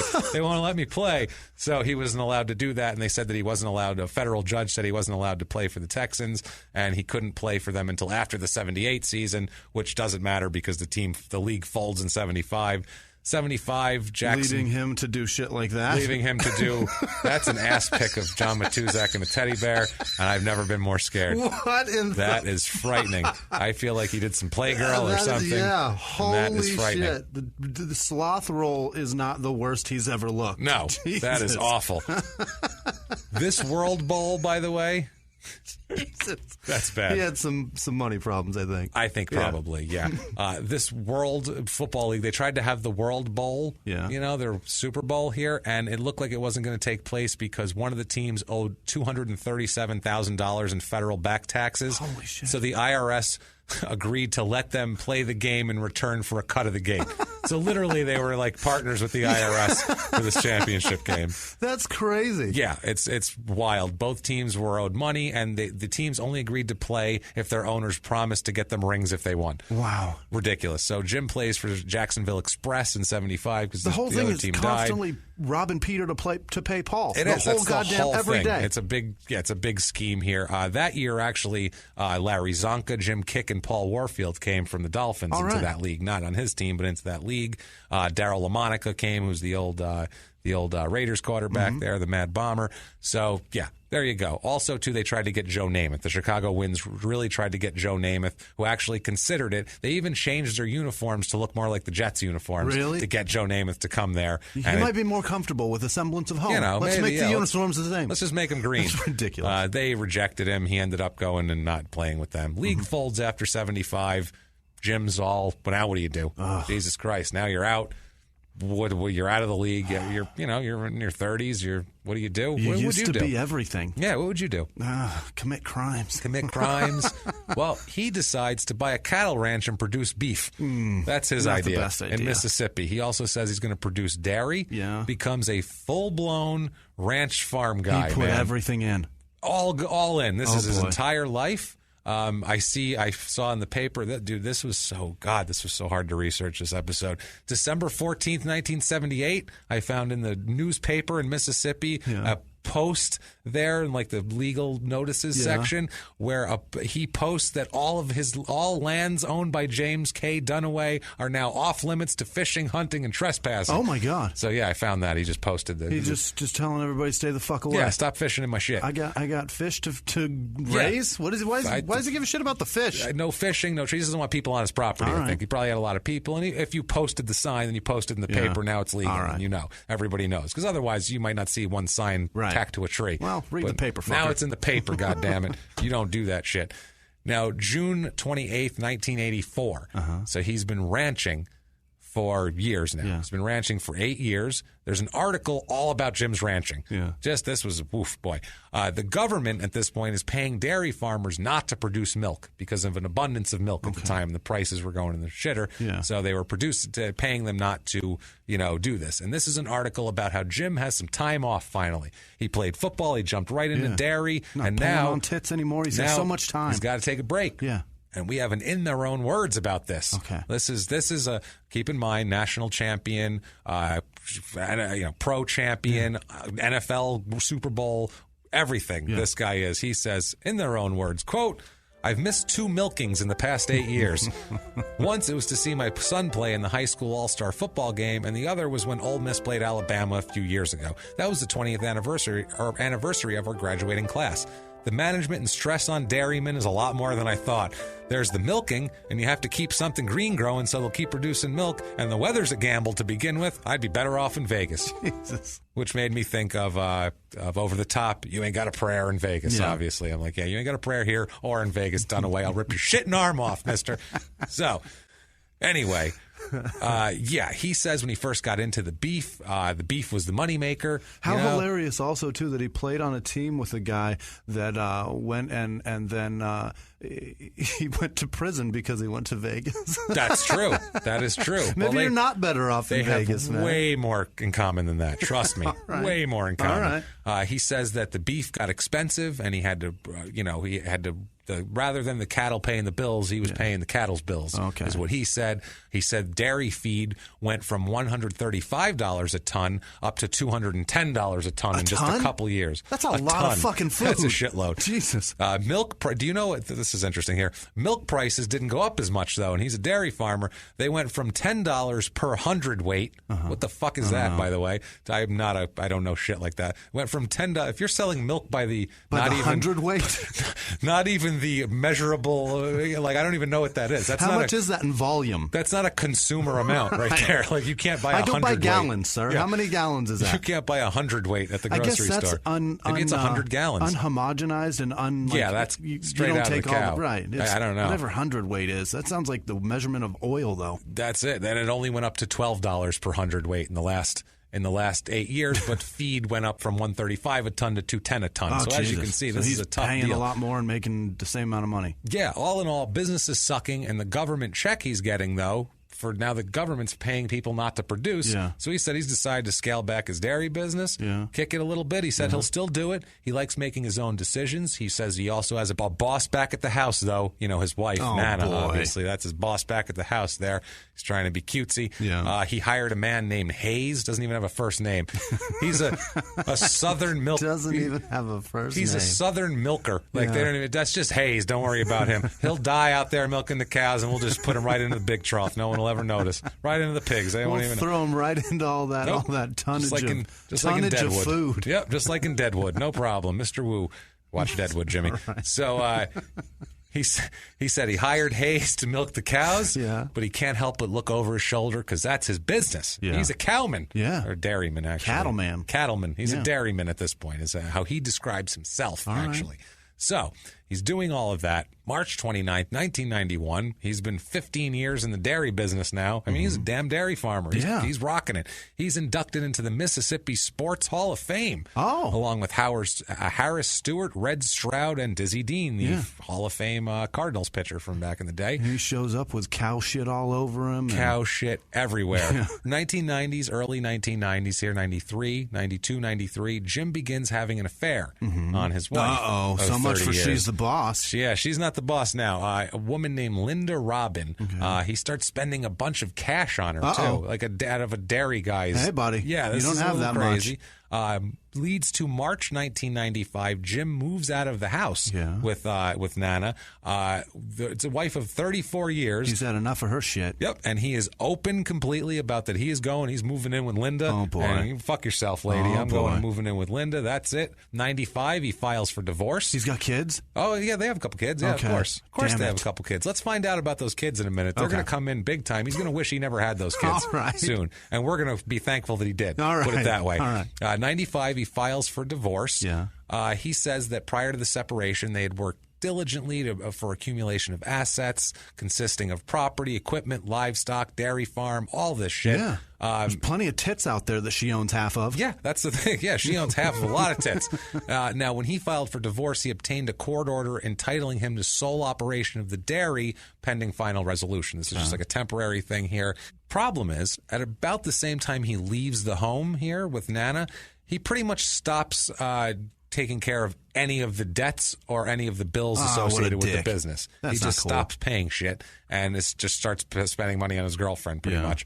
He ends up filing another action for a divorce, a new action for divorce, which is, he's filing one with amended paperwork, basically. Yeah. They determined that his failure to keep up the farm debts, keeping everything current, was in part due to his utilization of money to further his relationship with his new romantic partner. That's a judge saying that. Like, we realize what you're doing here. So they do this. She files, Nana, Mrs. Dunaway, files her own counter divorce lawsuit or whatever. At this point, Jim files for bankruptcy. So he's trying to fuck her good here. He's hiding money. Yeah, she cites a bunch of reasons, including the ongoing affair that he moved out and all that sort of thing.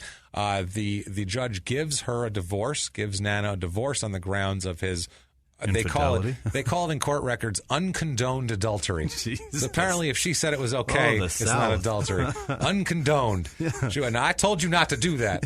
Damn it. Now it's just considered. What do they call that when they? I'm not going to remember the fucking words. When people get a divorce and they cite irreconcilable differences. Boom. Irreconcilable differences. Jimmy, that's the word. Right. And which basically means he wants to fuck people somebody. and I don't want him to fuck them. And we can't reconcile that difference. Somebody that's what it means. Fucking somebody here. And so what did they call it? Uncondonable adultery? Uncondoned adultery. In other words, she didn't say it was okay. Because if she said, hey, you can go bang who you want, then it's fine, apparently, in the eyes of the court. Irreconcilable differences. I would say so. Yeah, that's definitely it. What they end up doing is the judge considers all the assets for equitable distribution. He wants to give everybody some. Also, too, he awards a lump sum and alimony to her, though. This is the other problem here. What he does is he orders the sale of a parcel of real estate property that they had called the Cannebrake House, is what they called it in the documents, in Marion County. He determined to have the chancellor determined this to have a gross value of $290,000. Had $146,000 in debt, so they had the net value of $144,000. That's what we're doing here. That's how they're doing the math, basically.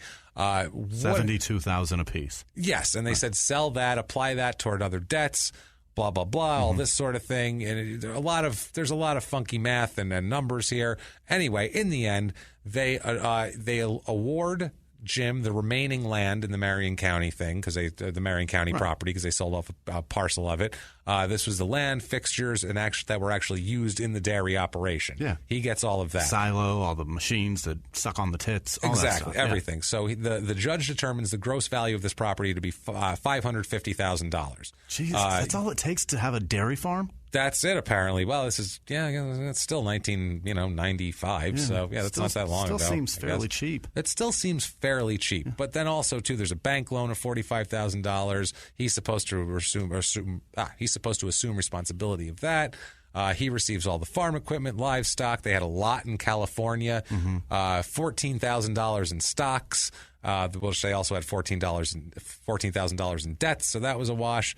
Anyway, in the end, they had about $1 million in shit is what they got that they needed to split up. They split it up to where she ends up getting the property, most of the property, except for her little thing here, his little bit that they gave him with the dairy farm on it. They get rid of the marital assets. They give her about $7,500 in attorney's fees. They give her money, $16,000 to pay back loan payments and repair things on the property that he was supposed to pay, but was supposed to fix, but didn't. Jim Dunaway here, he's ordered to pay Nana $1,800 a month in alimony, which is a decent amount, beginning on September 1st, 1997. And also he's supposed to pay her $10,000 to pay for attorney fees beyond that. And he must pay a lump sum of $115,553, which is the difference. It's not that bad for 35 years of marriage, whatever. So he's not happy with this, though. Really? Clearly. He's pissed? He's pissed. You put in 34 years with this woman. She got a bunch of the property. Just give her the shit. I completely agree. Or at minimal, buy it back from her. You can keep all your shit. There you go. Otherwise, you can't just trade and have this girl and this new woman and then just stay in your You don't get to do that. That's not how it works. You don't build a life for that long. You're going to feel some pain. Right. Let's put it that way. It's going to hurt a smidge. You're going to feel a little bit of pain. That's just the way it works. You're going to feel a prick. I would say so. So 1998, in July, Jim is over at Nana's home, his old home. Yeah. She asks him to get his remaining clothes and personal items out of the house. Yeah. He is overheard by another relative saying, quote, "Why should I take them all out? The house is going to be mine in 10 days anyway. I'll just have to move them back in. So I'm not taking shit out." Okay. She didn't know what that meant. That was a weird thing. This was in mid-July. They had no agreement 98. That he was buying the house or any shit. No, they were like 10 days. That doesn't make any sense. What are you talking about? It was a very odd thing. Yeah. So July 27th, 1998, which is in the neighborhood of 10 days to 2 weeks later, an order to garnish Jim's wages is entered into the Marion County Circuit Court for back alimony and house payments too, and this is in the amount of $2,250 a month. Oh, they're going to garnish this check going for. Up a bit. So they're banging him. Back pay, right. Yeah, they're banging him for over $25,000 a year on this now. So it's he owes some in house payments, back alimony. They're lumping it into this, so that's a good amount. Yeah. In this also, there is a ruling. This is July 27th. There's a ruling in the divorce expected very soon in everything. This was just a temporary thing for the $2,250. Yeah.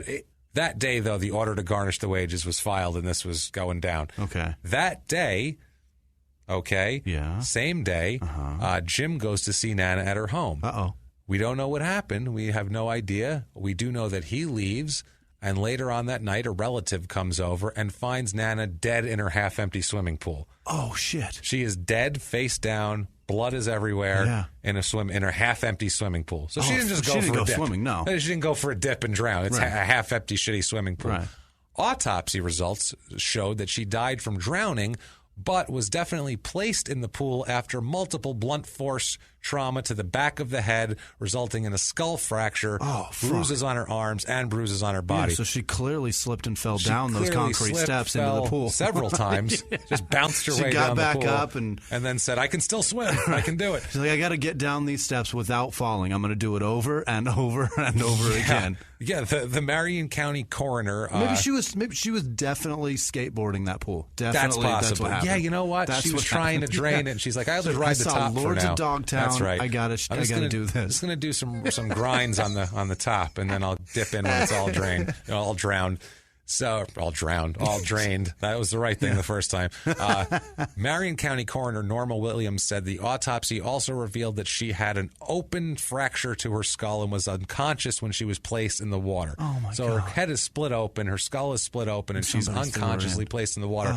So the way they word it is literally when her assailant placed her in the water. Yeah. There's no way this is an accident. No. This is not an accident. Yeah. Absolutely not. Her ex-husband was there that day, the same day she filed a garnishment to get $2,250 a month from him after all this stuff. Wonder who's a suspect. Can't imagine. I wonder. Can't imagine. Wonder who a suspect would be if you and another guy were murdered in front of your Brentwood apartment because in a house that the guy was paying for, in a car that he was paying for that you're driving and all that. I wonder who you would suspect at that point. Who? Colombian drug dealers, maybe? This guy can't claim Colombian drug dealers with Nana, I don't think. Some 56-year-old lady. Did she have a handsome house guest that knows how to describe what bonk sound like? I don't think so. No Kato Kalin, just going, I don't know nothing, man. It sounded like a bonk. Just like a bump on the wall. My picture moved on the wall. So funny. Yeah, Jim is arrested the next day. Shocker there. Marion County Justice Court, Sharon Hartfield sets Dunaway's bond at $500,000 during his initial appearance Wednesday night. He's huge. I don't know where he's going to get away from. You could see him from... Biggin is not going anywhere. Biggin ain't going nowhere. You know right where Biggin is all the time. He's slow as fuck, too. He takes him 12 minutes to go a mile and a quarter. Yeah, there's a trail of chicken bones behind him. You can catch right up to him. Trail of fried chicken bones. 12-minute mile and a quarter fucking 15 years ago. He ain't going anywhere. Oh, God, now forget about it. He's out of shape. He'd get a quarter in 12 minutes. He is, arrested. It's all over the papers, Buffalo. And this is 98. Yeah. This is 1998, July 31st. So this is 2 years after the OJ verdict. Awesome. So this is a Buffalo Bills OJ teammate.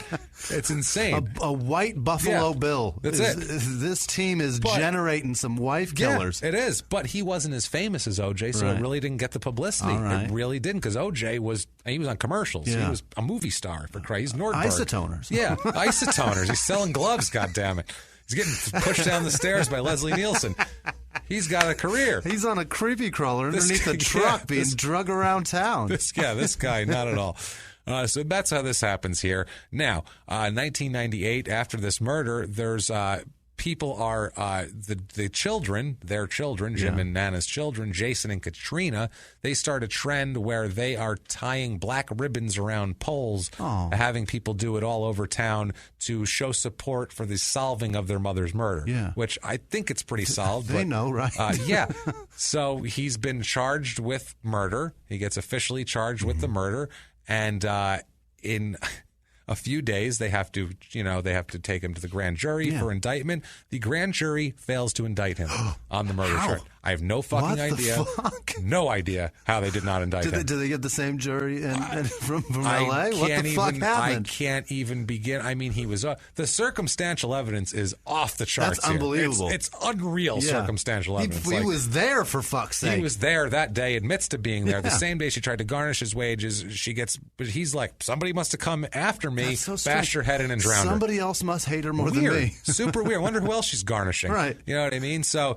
Jesus Christ. I mean, he's set free from there, and that must have, I guess, I don't know what he's thinking there. Does he think that that's over? I would think, I'd be waiting for those charges to get refiled real quick. They're going to find another group of people to put on a grand jury to fucking indict me. They're going to. Yeah, I mean, he's like, I'll probably get some fresh air. He's like, I'm going to take a walk. Is he dumb enough to think that possibly that they can't because of double jeopardy? Does he think that he's... I don't know. I don't think he doesn't have a choice. They didn't indict him, so he goes home. Just walks? He's like, it's like a mile and a quarter to my house. I should get there in about 24 minutes because things are going bad here. And along the way, he's walking, he hears dogs barking behind him. And he turns around, and it's Bobby Colorado, animal trainer. And he says, how is it you come to arrive here? What the fuck? What's wrong with you? Huh? What the fuck is wrong with you? What the fuck is wrong? A half-empty pool? Yeah, that's a brilliant strategy. What did you think? The cops were going to come and they go, oh, she must have went for a swim. Yeah, it's all moldy and green and half empty. It's perfect swimming weather. This is great. She needed a dip. Yeah, how fucking stupid are you? What's wrong with you? Huh? You played with OJ. Did you see what happened? What did you think? They're going to let that go again? And now you're free? You're not going to be free, mister. You're not going to be free. No. The dogs don't like you. They know an asshole. That's right. Now, get back, Sparky. Let's go. Let's go. I got to go now. And then poof, he's gone in a puff of marinara sauce. He's out of there. Puff of dog shit and marinara. Dog shit and marinara sauce. And he didn't like the dogs, Mr. Dunaway. He was very scared of the dogs. So July 28th, his wife is dead, but he still has an appeal in the divorce. Okay. He's still appealing because it's to her estate now. Oh, okay. So they're still doing all this. He's complaining he is strapped with the bulk of the debt of everything. It's like, you killed the other person who might be able to take care of that debt, asshole. You know, he said that he filed for bankruptcy. That should have exonerated him from all the terms of all this shit, which that's not how that works. That's not how it works. He says that he's been left with no means of producing the income to service the debt because of the limited profitability of the dairy operation and his inability to borrow working capital since the real property he intended to use as collateral was awarded to his ex-wife. Okay. And this is your fault, dude. That's isn't all your fault. And now she can't help you because she's fucking dead because you murdered killed her. the only person that could give you a hand. Allegedly. Right. So allegedly. So he argues that, he argues all this shit and the judge says, no, not actually true. That's Fuck not how you. it works. He says, the dairy farming was awarded to him, so you could have made money off of that. You can't blame her having property on that. All of the indebtedness was associated with that business, which you're taking care of, so you should have no problem there. The whole deal, none of the assets that were awarded to her were directly used in the dairy operation. So that's it. It's ridiculous that he's even saying this. Basically, they say that, he's got living expenses, yes, and they talk about that. They talk about his ability to maintain a reasonably comfortable lifestyle for himself, pay the relatively large periodic alimony sums of $1,800 a month. All payments are pretty much upheld. They lower the lump sum amount to they lower it to half of that. But then they also say that you have to pay more because they do like kind of forensic accounting on here. Yeah. They figured out that he spent $81,881 on his girlfriend during the marriage. $81,000? Almost $82,000 on his girlfriend during the marriage. My God. So they were like, you're going to have to pay that. That's got to go back. You got to spend that money back to the wife. So that's kind of one of those. Holy so they shit. were like, it was kind of, they cut it in half and then they added more on. So it ended up a victory for him, I guess. Yeah. So on August 6, 1999, he thinks he's scot-free, man. Thinks he's scot-free. He's pissed off about the financial. He's just worried about the money at this point. Yeah, he's worried about that. Well, here, you can worry about some more money here. August 6, 1999, his children, Jason and Katrina, file a civil wrongful death suit against him. That? They pull a Fred Goldman on his ass. Yeah.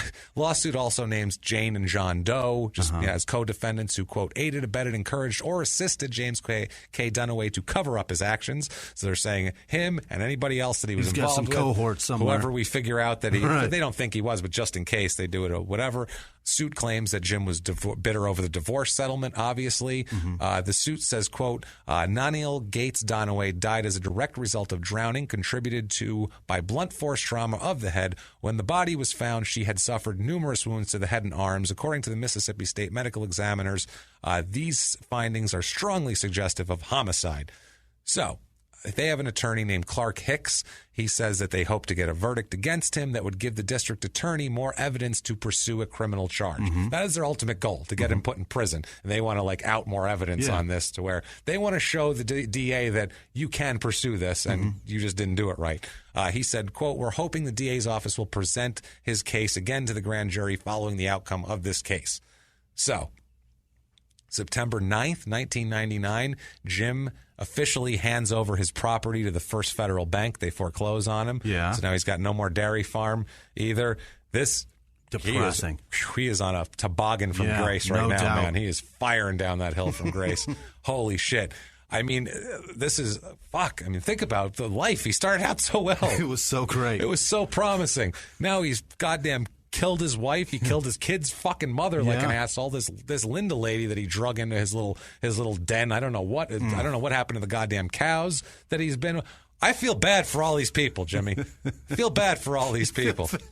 So bad you feel bad for cows. But not nearly as bad as I feel for Jim Dunaway. Oh, my God. A retail executive store operation field leadership guy in the greater San Diego area. He is the regional director at Dollar General. Oh, poor guy. Yeah, and he formerly worked at Rite Aid. So, and Dollar Tree also. He loves these cheap stores. He does. Jim Dunaway, a massage therapist in Phoenix, Arizona. Poor guy. Sorry, Jim. That's why we did you. And sorry, he went to the Arizona School of Massage Therapy and Community College of the Air Force. Which I didn't know they had a community college. Now he's got guys wandering in going, dude. Dude, man, who are you killing? I was hoping for a hand job. God damn it. Now, the one who I feel the most bad for because he almost got the brunt of this was a sportscaster, Jim Dunaway. How about that? His little name, bit of some role reversal. And it's down south, too. He has a job in Alabama. Shit. I researched this guy for 5 hours before I realized it wasn't Jim Dunaway. Wow. Because I just assumed, oh my God. And I'm pissed. I'm sitting there like, this fucking guy killed his wife. The grand jury doesn't indict him. And they just put him on TV like it's fine. I'm like, what is this shit? You got reverse Skip Bayless. Oh, I was so mad. I was so mad. Yeah, it was. At least I didn't put it on television at first. Though. I was so mad, dude. So Skip almost ruined another athlete's career. This guy did. Yeah, but you almost ruined a fucking poor broadcaster. He's this guy's like page 3 of a Google search though because of all of the Jim Dunaway shit. Depressing. So this poor guy, I read he's a 20-year media veteran. He's already had a successful career. He was an Alabama native. He's the co-anchor on WAIT 42 news team. He does the sports. Good for you, Jim Dunaway. I saw him. He seems to do a really good job, and I feel so bad because I was so mad, and I was like, I had this big race thing. I'm like, so fucking OJ, he's whatever, but and this guy's white, so you can put him right on TV. I'm like, what the fuck, man? This is, the South is ridiculous. And I'm like, no, sorry, South. It's not your fault. This is just some guy who's half the size of him who's calling sports games. Happened to be named fucking Jim. And seems like a really nice guy from everything I've seen. Seems like a good guy. I've seen his Twitter. I think he's at Jim Dunaway. Follow him. He seems like a nice guy. Say thank you for not killing your wife. Tell him. Congratulations on being a great husband. Yes. And finally, if you're a husband. And finally, Jim Dunaway, a music professor at the University of South Carolina, who only has a 1.3 out of 5 rating on RateMyProfessor.com. Here are 3 one-star reviews I have to read you quick of this guy because they're awesome. One here, quote, he was horrible at conducting. I think he also... this is asterisk. I think he also asterisk too. I don't know what that is. It seems like a curse word there. Shit too. Jesus. Fuck too. I don't think that makes sense. He has loud outbursts sometimes, and when he sang, it made you want to cover your ears. I do not recommend him for anyone in capital letters. 5 exclamation points. Awesome. Next one, 1 star. Awful. Spelled wrong.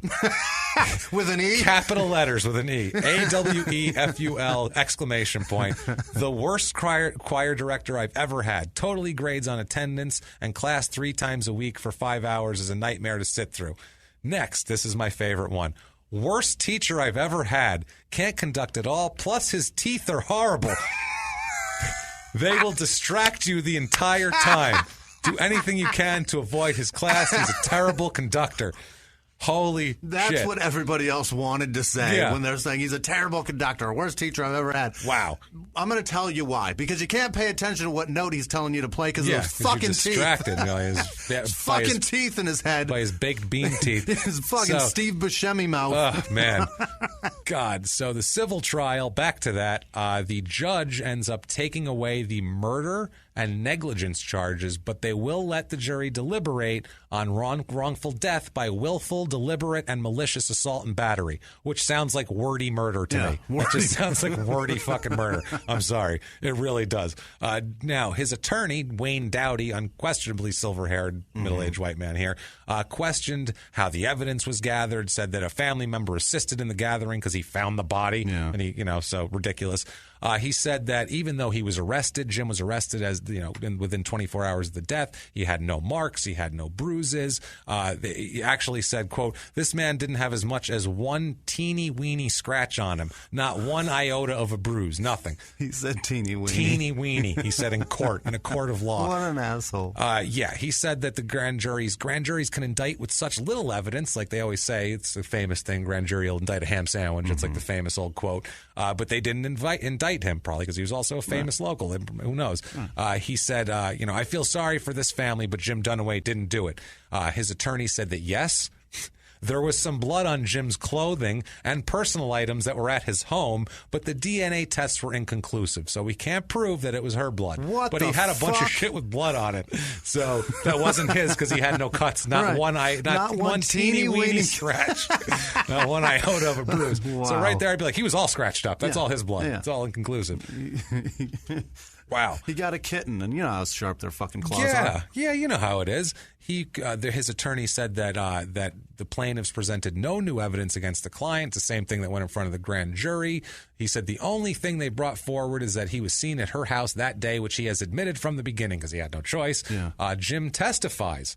He says that he didn't have to pick up his clothes because the house was going. He didn't say that he said that. The house was going to be his in 10 days. He said he admits to being at the house the day she died. We have an in their own words on exactly what he said in court. In their own words, quote, "That day, I had a very amicable conversation with her. I had no reason to say anything like that. My appeal and the bankruptcy proceedings were a lot farther off than 10 days, so I wouldn't have said anything like that."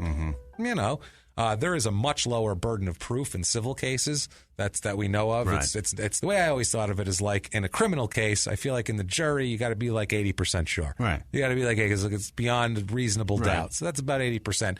In a civil case, the judge literally instructs you it's 50. If it's 51% this way, that's your decision. That's the one you go with. That's what you go with. So it's not, you don't have that. You just basically got to give intent in civil. The burden of proof is really, really not there as much. So there's this, but the prosecutor here, the lawyers for the children said, all that's fine. All that you just said is great, but there's nothing wrong with circumstantial evidence if it's the right circumstances, is the way he put it, which I thought was smart.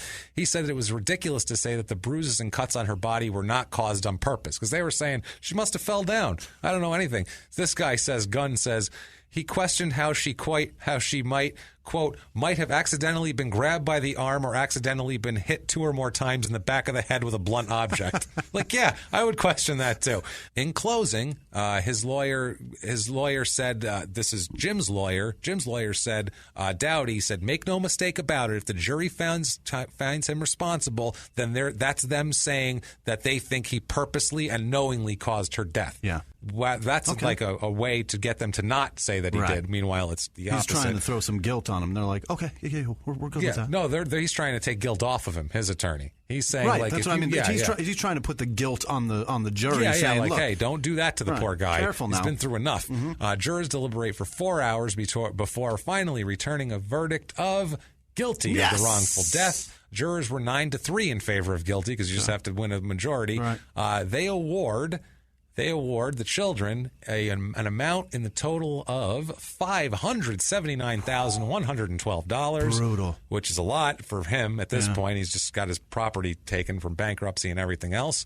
We have an in their own words on this from him, and this is interesting because he actually addresses the death here in this in their own words. He says, in their own words, quote, "I'm extremely disappointed. I had absolutely nothing to do with Nanil's death. I looked both my children in the eye and I told them that." That's ballsy, I think, right there. Dunaway says he will appeal the verdict, but through everything I looked for, could never find one speck of an appeal on that never verdict. Never appealed the verdict. Wow. February 19th, 2004, his property, whatever he had left, is auctioned off by the bank. Oh, shit. So that's gone, completely done, auctioned off by the bank. How's this girlfriend feel about her? I don't think she's around anymore. Big Dairy King. Yeah, I don't think the Dairy King is dead, my friend. Ding dong, the dairy's dead. So that's over there. May 6th or May 11th, 2006. It's the only other time I could see him doing anything publicly, could find him doing anything, where he was driving. He's at a charity golf tournament in Picayune, Louisiana, driving a refreshment cart with some other guy. Oh, fuck. But they were like doing it was like a charity thing. Like he wasn't like, that wasn't his job. Okay. He was like something to do with some football coach. I want that to be his job so bad. And they invited him and a bunch of other people, and they had him. Didn't people go, "Can I get a lemonade? Didn't you kill your wife? Where the fuck? Why are you here? What the fuck? Is there better? There's no half-empty pools around here, are there? Poor Nanil is buried at the Foxworth Cemetery in Mississippi, down there. If you can't get enough of Jim Dunaway, Jimmy, you can't get enough of him, you can go to historyforsale.com, where you can get a printed card signed in ink. Jim Dunaway, 78. It's black ink on a 5x3 card, printed card for the 1972 Super Bowl champion Miami Dolphins. So it's a Miami Dolphins logo thing with his autograph. It is $119 on that site, on sale from $140. And that's only because they're the last team that's undefeated. Probably, that's the only reason. Yeah, those you Dolphins think he gets with those guys and corks fucking champagne every year? No, I don't think he's allowed with those guys. I can't imagine that Larry Zonka allows him in there. I don't think so. I don't think Nick Bonacani's having that shit. He's not. No. Also, if you can't get enough, eBay, you can get a 1965 Topps football card of him on the Bills. It's in perfect condition, $19.95 plus $3 shipping, which isn't bad for a 1965 football card, actually. Yeah, but I don't know, $20 for a murderer? Oh, no, it's a lot, but it's for a football card from the 60s of anyone you've heard of. That's pretty cheap, it's actually. Too. That is Jim Dunaway. My God. That is why I said parallel with OJ is remarkable in terms of killing your wife and not going to fucking prison for it. Right. Amazing. Allegedly. Unbelievable. Yeah, we don't want to get sued by an asshole. Right. Well, then again, he's so poor at lawsuits, I don't think he'd win anyway, so fuck you anyway, Jim Dunaway, you murdering cocksucker. If you like that story, which you can go ahead and do, is get on iTunes. And you can go ahead and give us 5 stars. Tell us you're following instructions, following directions. If that's not enough, like we said, patreon.com/crime and sports. You can leave a donation there, or a one-time donation at PayPal using the crimeandsports@gmail.com, which lots of people have used. We're going to get to some shout-outs here. If you want to follow us, you can do that on Instagram and Twitter at Crime and Sports, crimeandsports@gmail.com, Facebook.com/crime and sports. You can also get on truecrimecomedyteam.com to check that out, made by the wonderful people over at Web and Writer. Go look at them for great websites and that sort of thing. But Jimmy, why don't you hit us with these people who've been so wonderful to us this week, and we couldn't do this without. Yeah, man. First one was Heather Budd. She donated a little more. She does it like every couple of weeks. I know, she sends she's so over damn nice. to PayPal. You're so great. It's fantastic. Thank you. We really appreciate that. Billy McClellan over in Scotland has a friend that showed him Crime and Sports. He was looking for comedy and introduced him to us, and Billy's listened to every fucking episode. Hey, thanks, brother. But Craig Neal is not on social media, so thanks for listening, Craig. Thank you, Craig. And thanks for bringing us William. He's a terrific kid. Yeah, so, man, all you guys. He really likes you, and he cares about you and all that shit. I don't know. Jacqueline Rodriguez, Natalie Demian, Marinda Lynch, Lawton Melmoth upped his pledge. That was nice. Awesome. Annette Wright. Thank you. Annette Wright. Yeah, it's Annette. Annette Wright. That sounds Alex Herman, Natalie Oliver, Christine Palmer, Dan Smith, Alexandra Brown, Michael Morris, B.C. Pence, Rachel Ten Bruggenkate. Bruggenkate. Okay, I like that. Bruggenkate. What a cool name. Muriel Tetreault, Tetro, Jenny Langist, and Jonathan Edwards. Thank you all so much for donating and supporting us. But Monica Robertson sent us a gift for Frankie the Crime Dog. Thank you so much. We'll take a good picture of that, Go too. to Instagram for that. Kirk Withrow sent us what appears to be that's awesome. What appears to be a Salt sounds Walther like glove. a Salt Walther crime glove. Finger missing, two nubby. fingers missing, and a so nubby cool. for the pinky. It's fucking crazy. That's awesome. But we have that, and then of course Brianna Rose sent the monogrammed. Did you say guess. that? Yeah, I suppose. They're knitted things that say, you'll see them on Instagram. They're fucking incredible. Go over and look at them. You guys can follow me at Wisman Sucks, WHISMAN Sucks on Twitter, Instagram, and Snapchat. Thank you all for all of your participation and involvement. You guys being a part of this socially and through social networking is fucking amazing. We can't do it without you. So thank you guys so much. Thank you so much. I'm at Jimmy P is Funny on all the sites, and if you want to copy and paste my name, Don't Be a Hero, you can find me on Facebook and that sort of thing. Please friend us, say hello. But that's Cat it. Power. Cat Power. Thank you, Cat Power, for your postcard. Yeah, and Thank she you. said, she's the best too. James, Cat Power. keep up the good work, and Jimmy, go fuck yourself. So, she's great. Eat shit, Cat. Thanks well, so like much. They talk shit, so that's good. Guys, we've had a blast this week, as always. Live from the Crime and Sports Studios. We